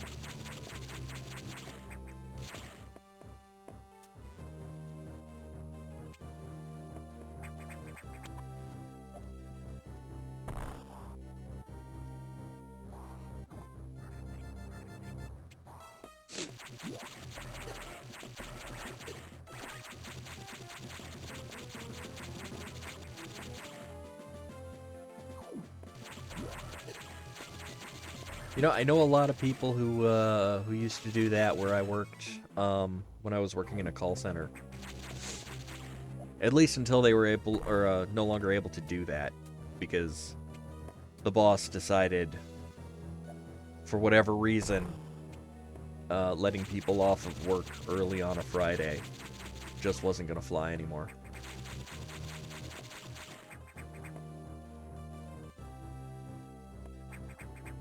It was kind of weird. They just one day decided that that was no longer a thing they were allowed to do. It wasn't like people were taking super, you know, awful advantage of the whole thing. Like, oh, I'm gonna work an extra couple hours every, Monday through Thursday, and then take all of Friday off. No, it's like, I'll work an extra 15 minutes and then cut out an hour early on Friday. And end of the day Friday, super dead. Super, super dead. Like, we're not getting any calls. Nobody's got anything going on that late in the day. So it was kind of an odd decision on their part, we all felt, when it suddenly was, oh, this is an issue. We can't have everybody just taking off on one. It's like, what else has anyone got going on, really?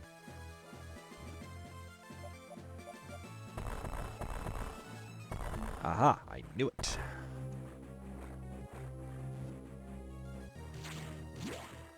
So,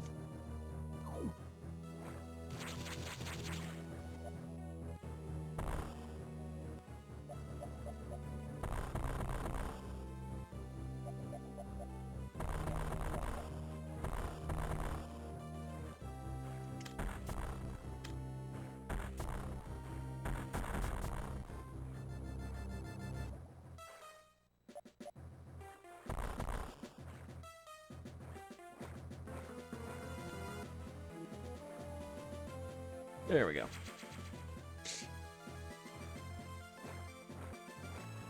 I'm actually really glad I don't work in a call center anymore.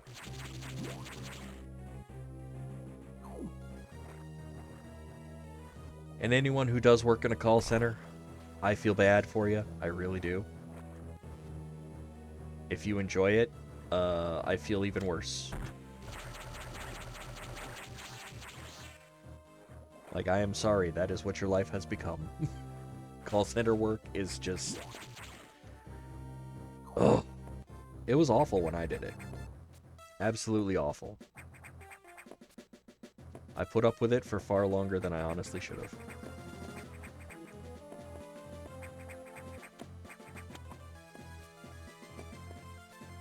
We're getting pretty good at the wall jump, aren't we? Yeah. But, trying to see if there's... Okay, I don't think we can get back through that one. Can we?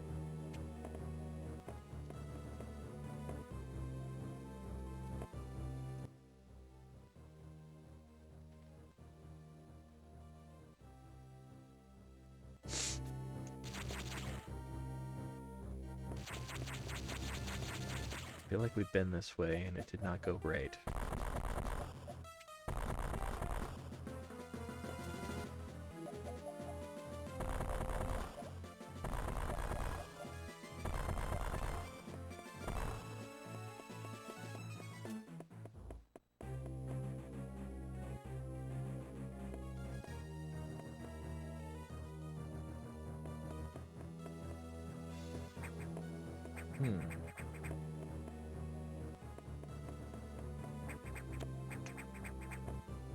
Yeah, no, there's just no way to get up and over that right now.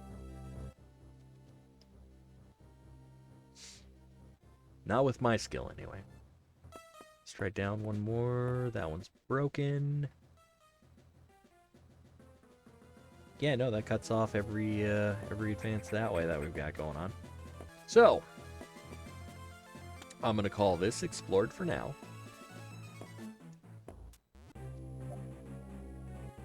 We'll probably want to come back here later. Hopefully we'll get that opportunity.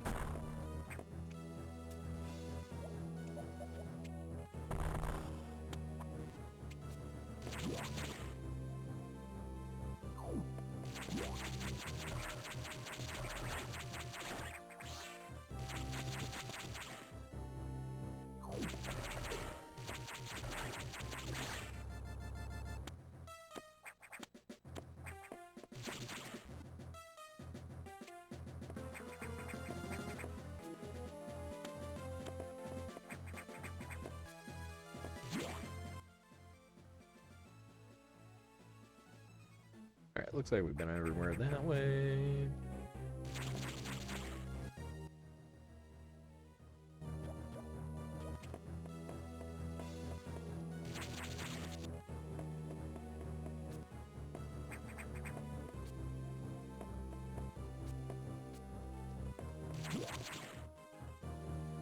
So yeah, it's gonna be some changes. It's gonna be good. I'm hoping to find more time in there to practice my magic act.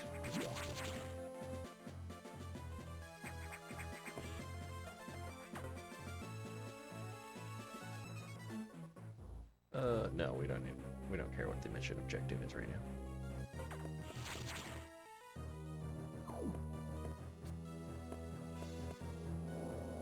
I did pick up some new tricks, though, recently.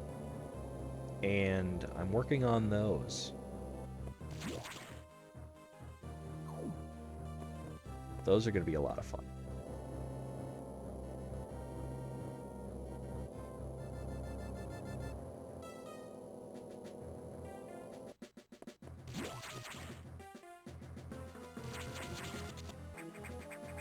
Got a whole rope and string routine.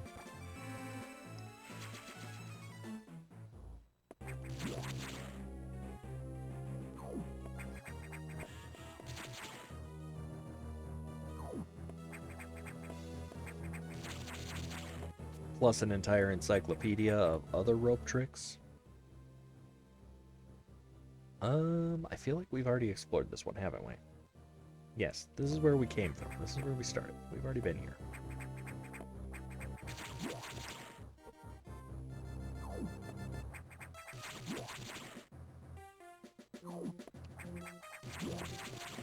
Also, with my arms feeling a lot better lately. I'm looking forward to being able to do card magic again. Because it's really hard to do a lot of deck manipulation, a lot of card manipulation, when you can't feel half of your hand. But that no longer seems to be an issue, which is great.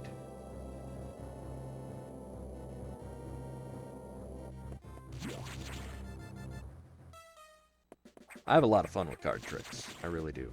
I have a couple of really good ones. One of which, surprisingly enough, I have yet to see anybody else do. Like, there's some tried and true staples that you see every magician do. And if you yourself are a magician, you automatically recognize those tricks and how they're done. And, you know, they're still good tricks. Don't get me wrong. Still really good foolers. Let's see. Yeah, I feel like this one's been thoroughly explored. I think we've explored everything we can explore. I think all that's left is to continue on.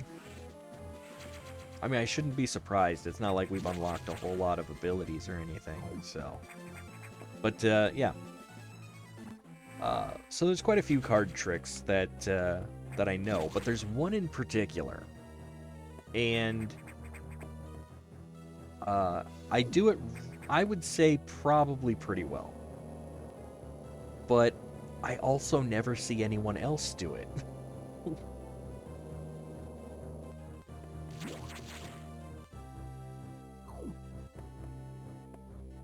And the thing is, this trick has never failed to fool people. Absolutely never failed. I go to it when I need a real convincer.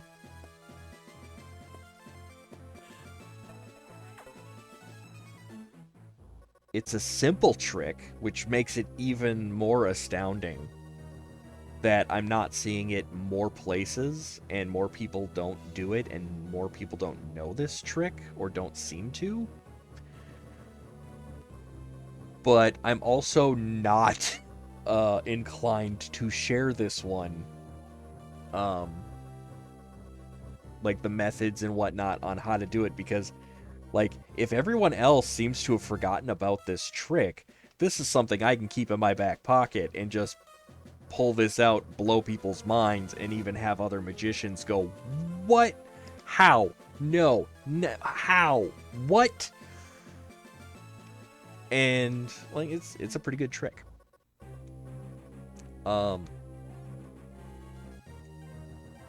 Honestly, the method is really dumb.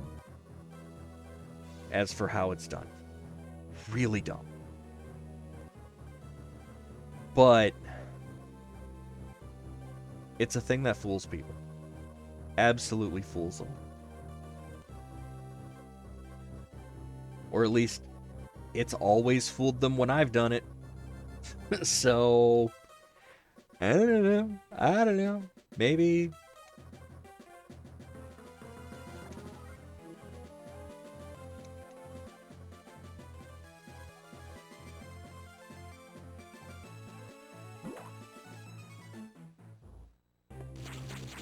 Like, I wouldn't mind going on Penn and Teller someday. This trick that I do, would that be the one that I take to Penn and Teller? Absolutely not. Absolutely not. Because I know for a fact, Penn and Teller would see right through it. They would immediately know. they're clever enough that they would figure out how it's done, but like it's a trick that I don't see other magicians doing. And I don't think it's a bad trick. I just think if they know about it, they underrate it. You know? Like, they see how it's done, and then they're just thinking, oh, well, that's dumb. There's no way that that fools people. Not realizing that, no, it really fools people. Because I've done it. I've done this trick countless times. And every time I do this trick, people are fooled.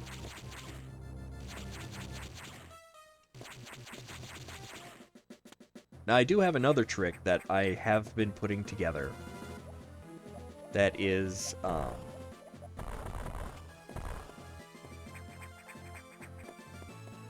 it's an homage to my, one of my favorite magicians of all time, Harry Anderson.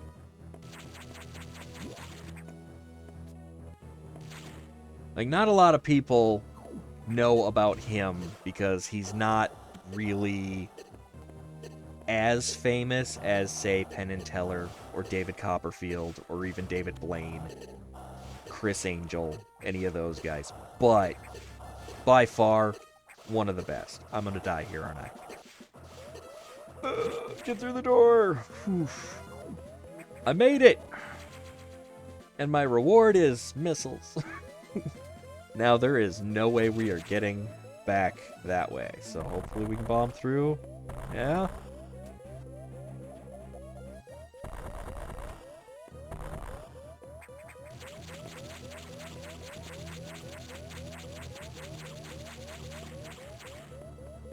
Okay.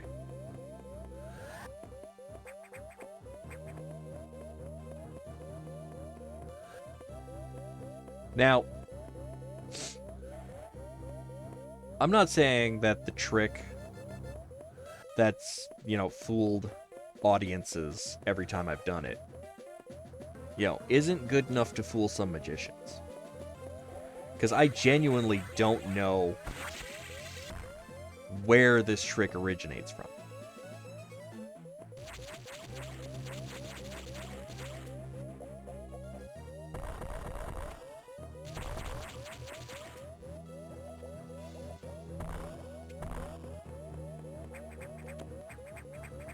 I learned it from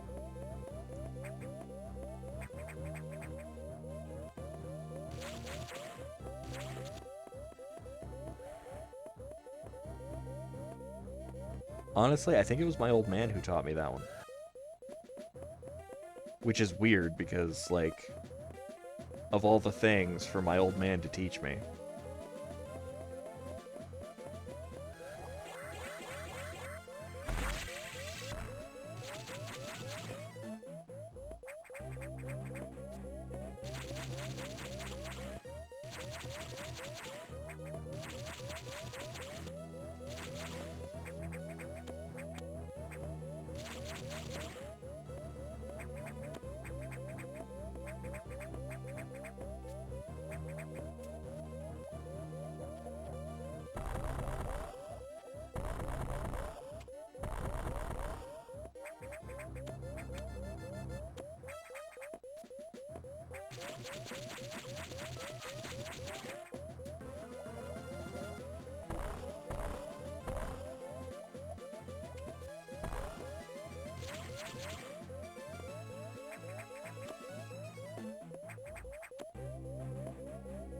Toby, Troll Carl, Connor. I am not familiar with them. They might be regional. Doesn't mean they're not good. Just means their fame has not quite reached me. But I imagine Harry Anderson is probably one of those that probably hasn't reached a whole lot of foreign From Sweden? Oh yeah, that's probably why I haven't heard of him then. I can't say I know a lot of Swedish magicians. It's not to say there aren't any good ones, because I am sure that there are plenty. But most of the ones I know are American. Not all of them. Not all of the magicians I know are American. Most of them, though.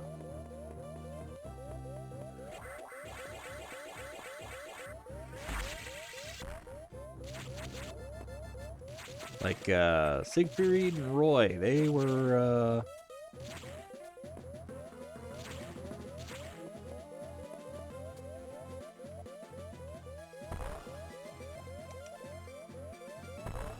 Oh, where were they from? They were... Where? I should know this? I should know where they're from? The fact that I don't...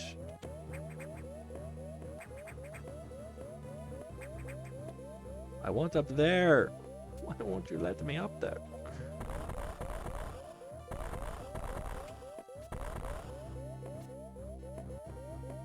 Because I want that energy tank. Because if I can get that energy tank, I can leave here without dying. But I don't think I'm going to be able to do that.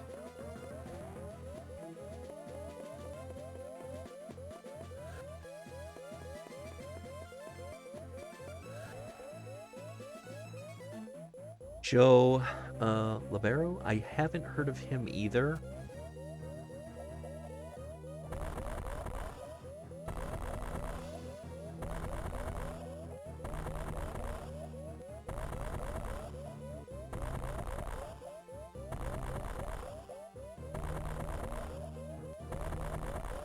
I don't know if y'all are familiar with, like, Mac King.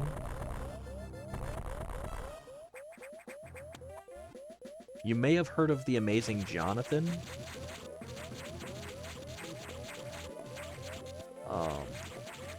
Let's see, who else is there? Yeah, see, the Amazing Jonathan actually isn't all that old. He recently passed away, though, but he had a heart condition or something. Also a problem with drugs, so, like, everyone is, quite frankly, really surprised he made it as long as he did. But, hilarious magician.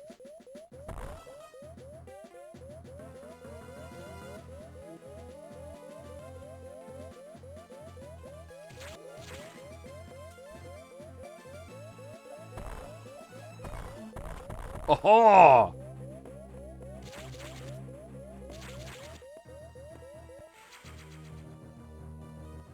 Yes! Full health!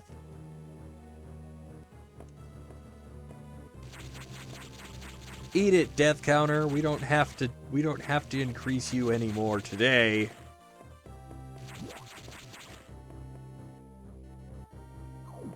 Of course, we are going to want to get across here.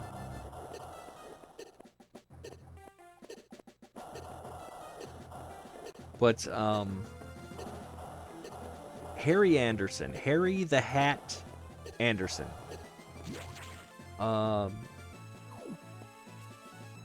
Mostly well known for being the judge on Night Court.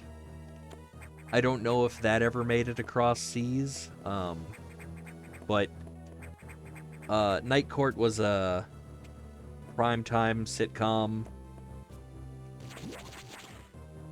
way back in the day. We're talking like late 80s, early 90s, around there somewhere. And Harry, despite the fact that he's not really an actor, he never really considered himself an actor. He always considered himself a magician. He had done a couple of spots on, like, Saturday Night Live, I believe it was, before getting cast as the judge for Night Court.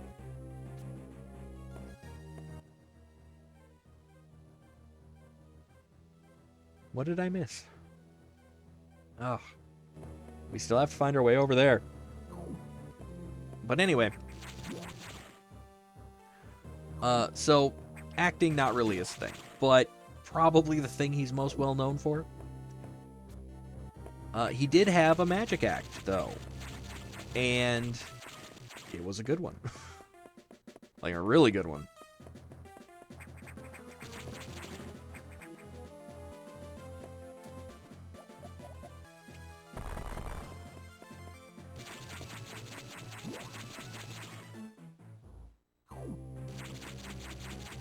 No, Night Court and Knight Rider, totally different things.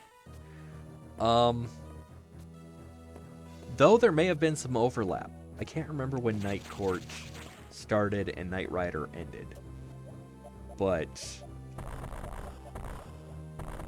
Knight Rider would have been before Night Court. Oh, hey, look at that. Night Court was courtroom comedy.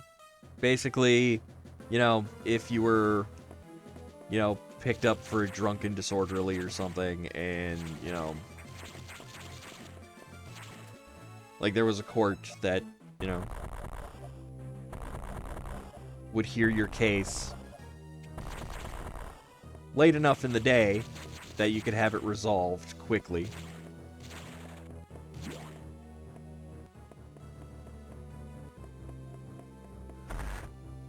And the judge was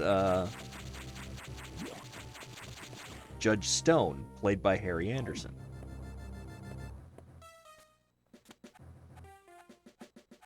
Real funny guy. Real funny guy. Excellent delivery on the jokes. There's a lot of heart to the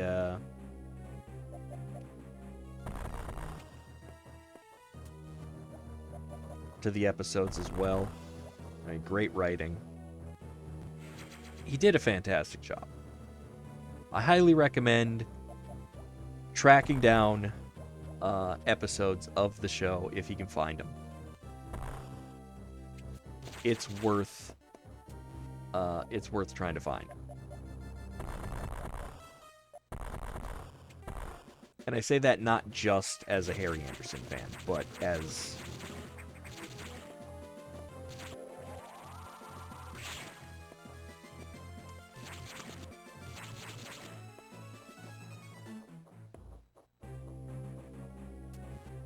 a fan of television and cinema in general.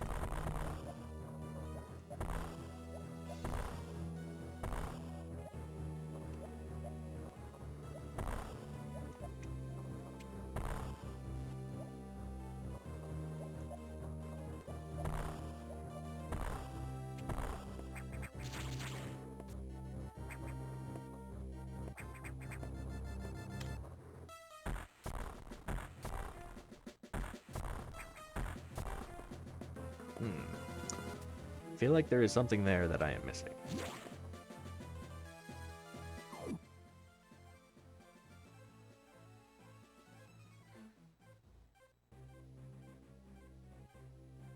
I think we have to come back there after we find our way to the green room, or the green switch things, wherever that is.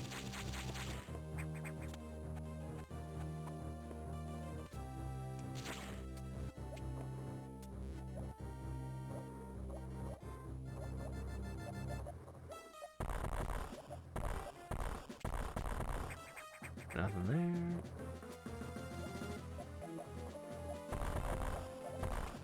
But,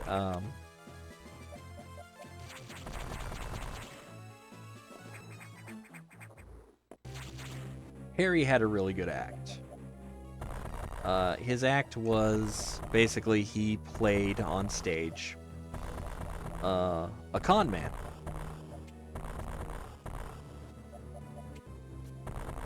That was his character for his act, for his magic act. And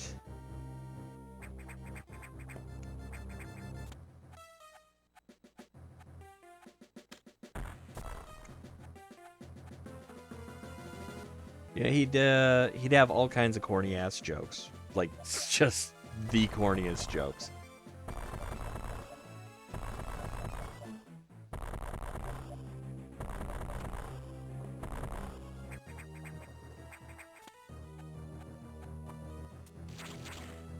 Probably some of the best classic tricks I've ever seen.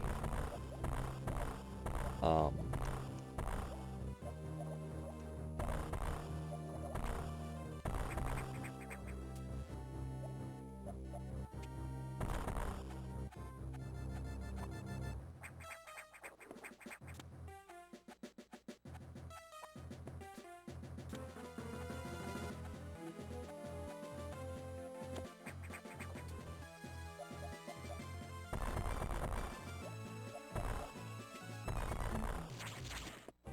hmm.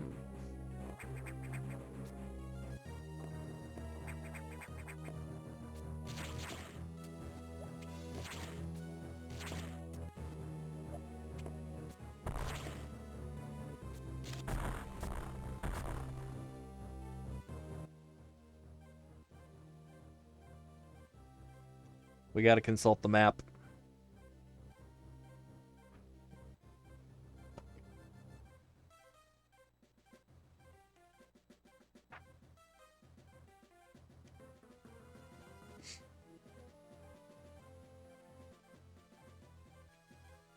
But one of his more famous performances, or one of his more famous videos that he produced, his magic specials, um,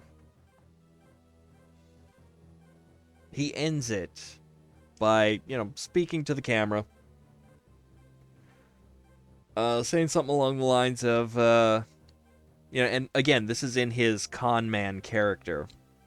You know, someday a man will come up to you and say that he bets you that from an unsealed pack of cards, he can have the Queen of Hearts jump up and squirt apple cider in your ear. And when this day comes, do not take this bet. Because sure as you take this bet, you're going to end up with an earful of apple cider.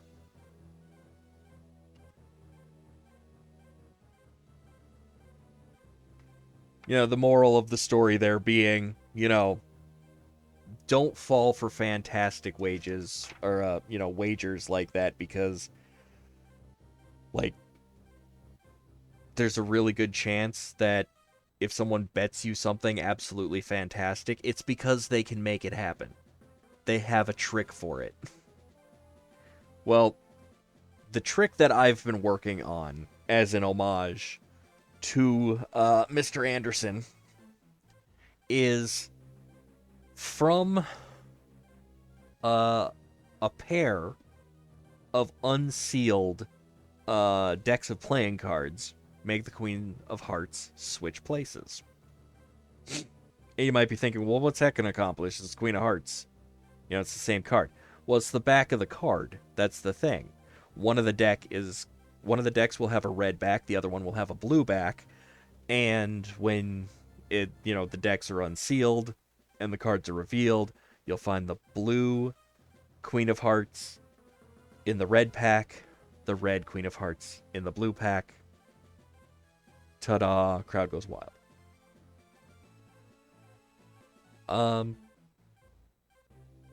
I have the method. I have the patter, essentially, sorted out. It's going to be a nice trick. It's going to be a real good homage to Mr. Anderson. I don't know if I should end it by pulling a squirt gun out and shooting a volunteer in the ear with apple cider, but I have contemplated it. Not gonna lie. Probably not gonna do that, though, because, well, I mean, that could technically be considered assault. But, uh, would be hilarious. Alright, where the heck are we, and how do we get where we're trying to go? Ugh. Okay. Hmm. Hmm. Hmm. Okay.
We're in the wrong goddamn place, aren't we?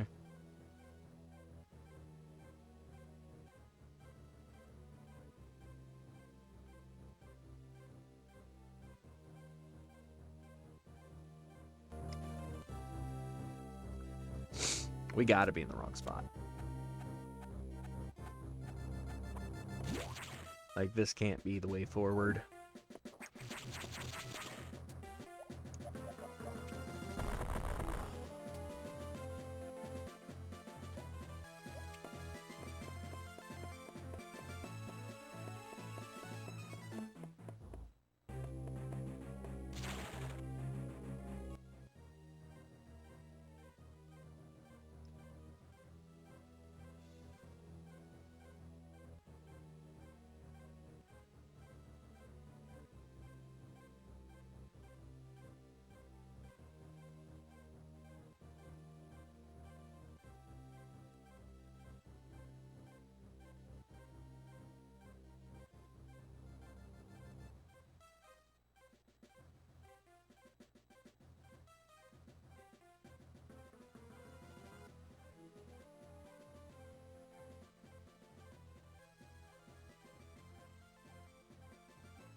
Feel like we didn't do that quite right.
Okay.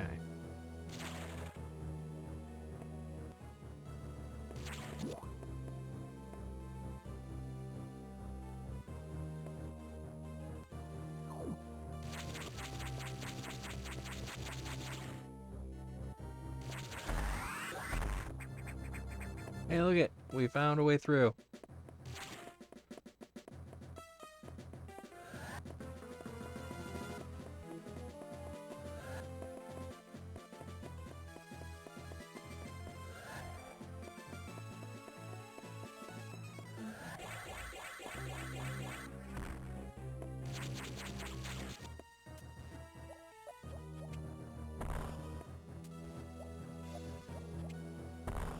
Except now we want to try to do that one.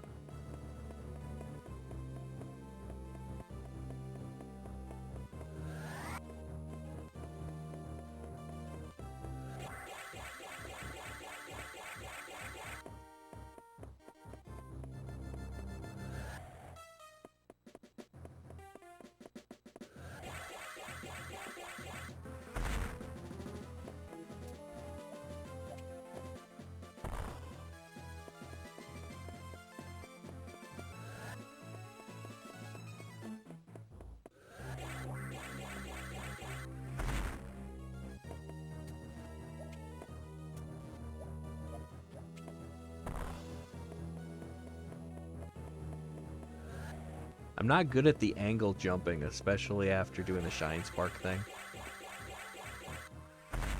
Which is why I'm doing it this way.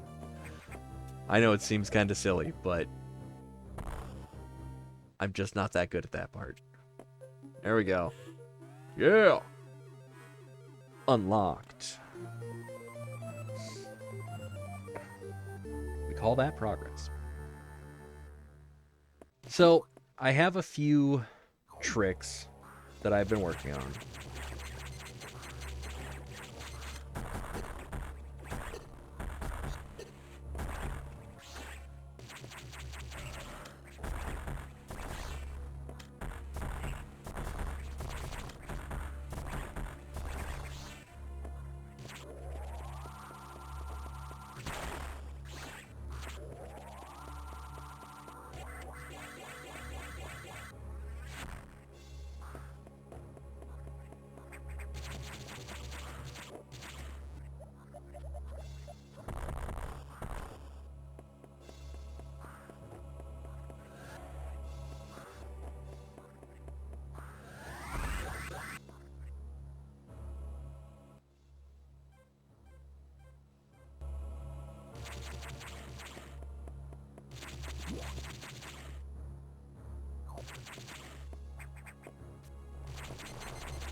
I am looking forward to being able to do these tricks for an audience. But, like, they're the kind of things I still need some practice at them because, you know.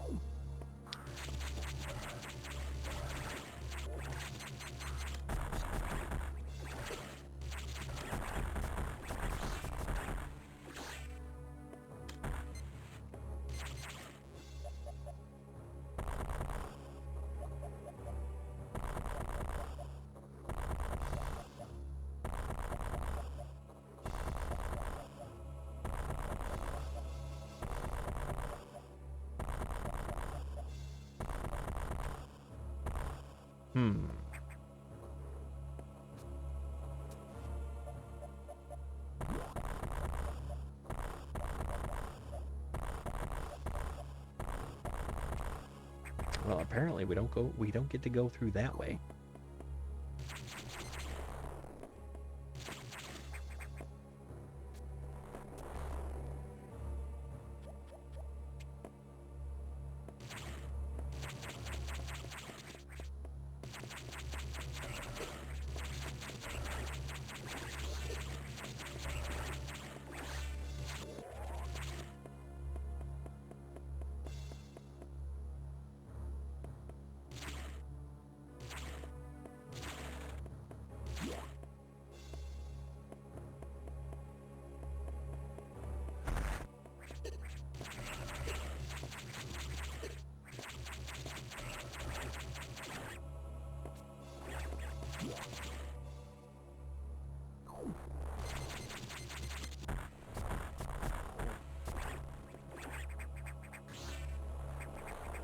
It is getting to be about the time for me to go make some lunch here. Pretty soon. We don't want to go that way. That's dangerous. This way any better?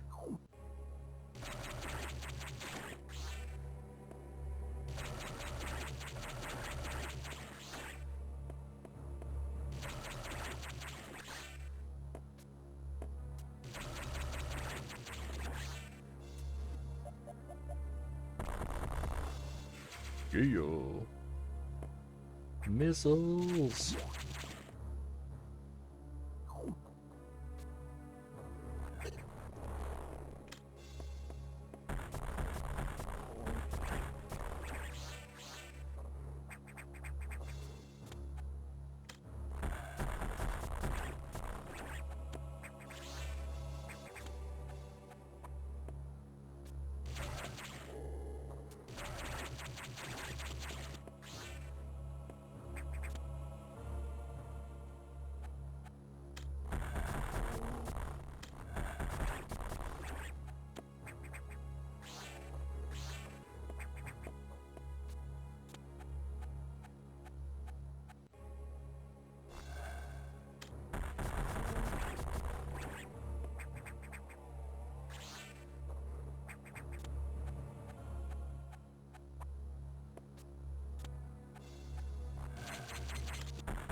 But yeah, I am very much looking forward to having a bit more time to practice magic during the day,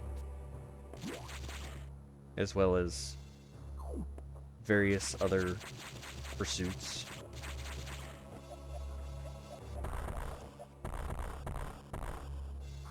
It's gonna be a lot of fun.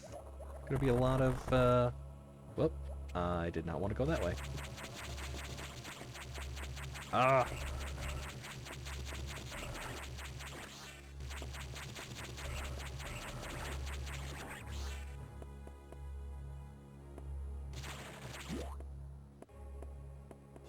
Here we go.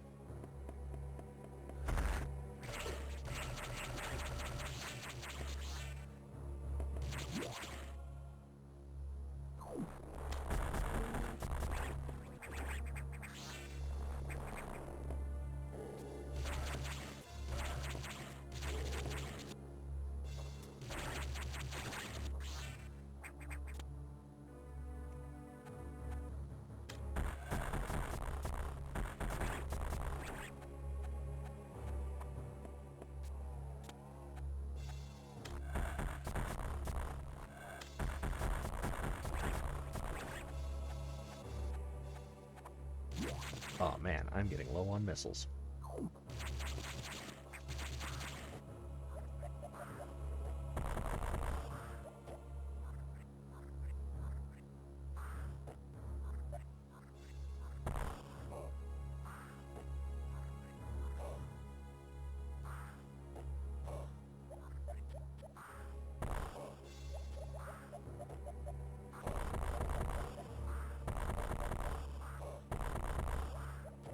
There we go.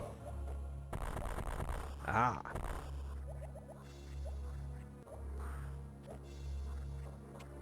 Oh, that's not what I wanted.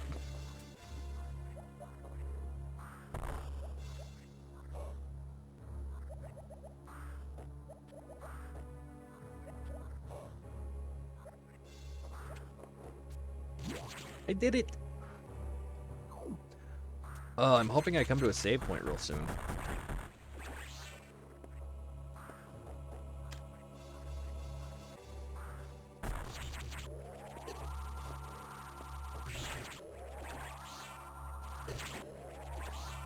Hey, you guys have a great day. Thank you for joining me today. We'll probably catch you next time. Uh-oh. This is a boss fight, ain't it? It will be. This will be a boss fight. Hopefully they refill my missiles.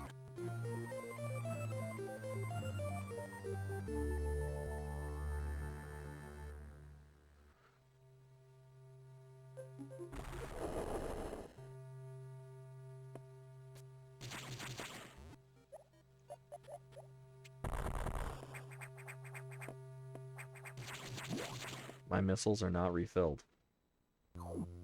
I have no missiles. They expect me to do this without missiles? Alright.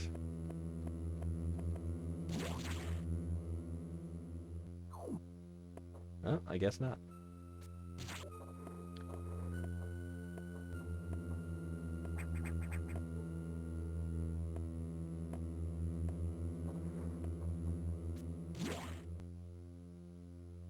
Hey, save room. That is a good place to stop for now. We'll pick this up Monday again, I guess. I'm not sure exactly when the new schedule kicks in. I'm not sure when exactly all of these changes are going to be happening, but they are going to be happening over the next couple of weeks. A lot of stuff. A lot of stuff's going to be changing. For the better. Going to be bringing new content, better production values, all that wonderful stuff. I'm also going to be able to get a little more rest, spend a little more time with my other hobbies, bring the fruits of those labors to this channel, as well as my YouTube channel and my website. So it's going to be good. It's going to be good. We're still going to do coding sessions, just not as often. We're still going to do podcasts, just not as often. We're still going to do gameplay sessions, almost as often. Just maybe not for as long.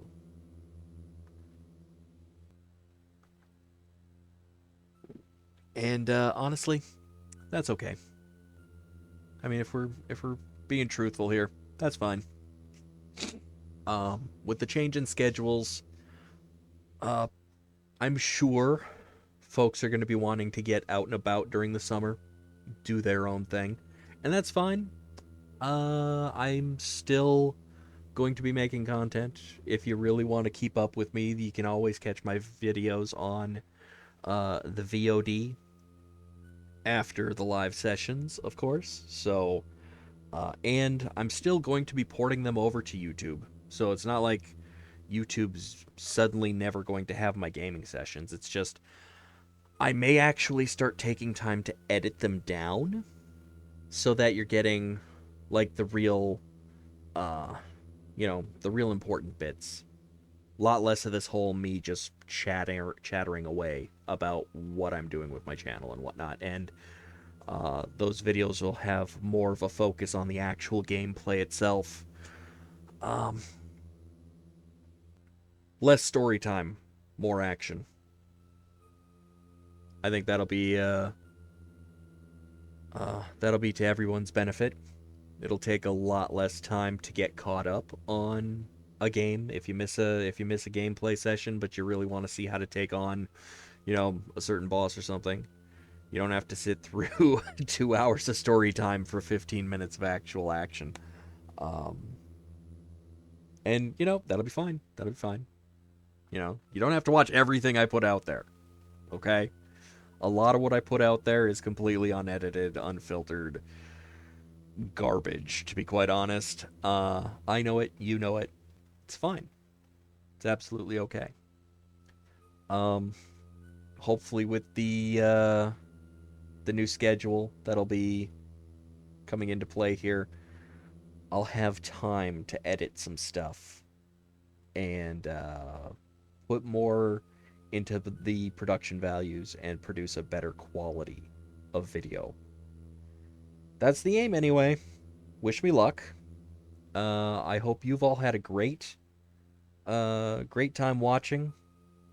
Hope we have a great time going forward with all of this. Thank you all for watching. And I hope you'll all continue to watch as this channel continues to grow and evolve and take form and become whatever the heck it actually is going to be. Uh, Looking forward to a lot of great stuff. Um, let's see. I'm trying to think if I had anything going on else this week.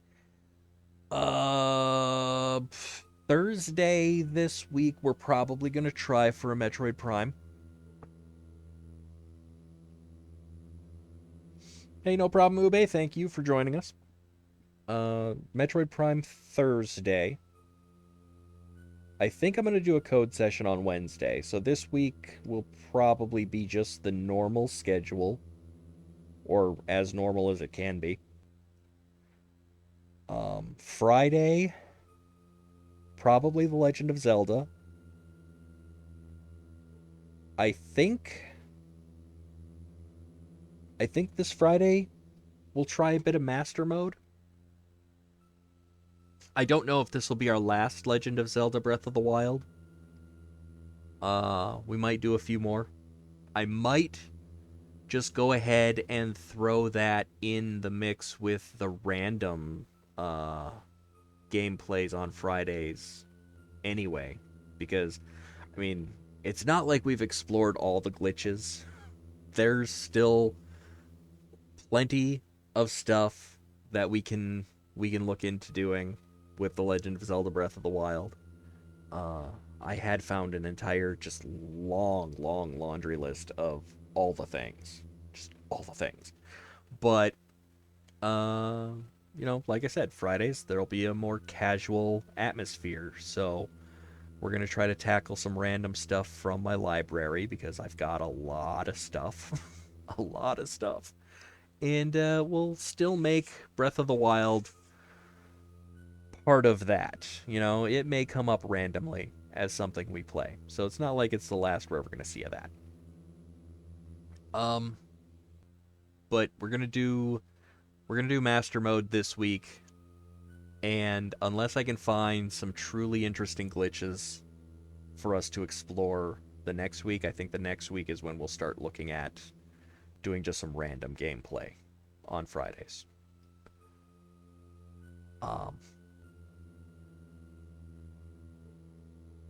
Yeah, I do believe I've covered all the changes and all of the stuff that we're gonna be doing here from now on. Hopefully everyone's okay with all of this stuff. Hopefully we get some more interesting stuff going on this channel, and hopefully people will still continue to watch. Hopefully we can build this audience a little bit, get a little more interaction going, and yeah, I mean, there's always still the Discord, the websites. Check them out. Yeah. Till next time, y'all have yourselves a wonderful day.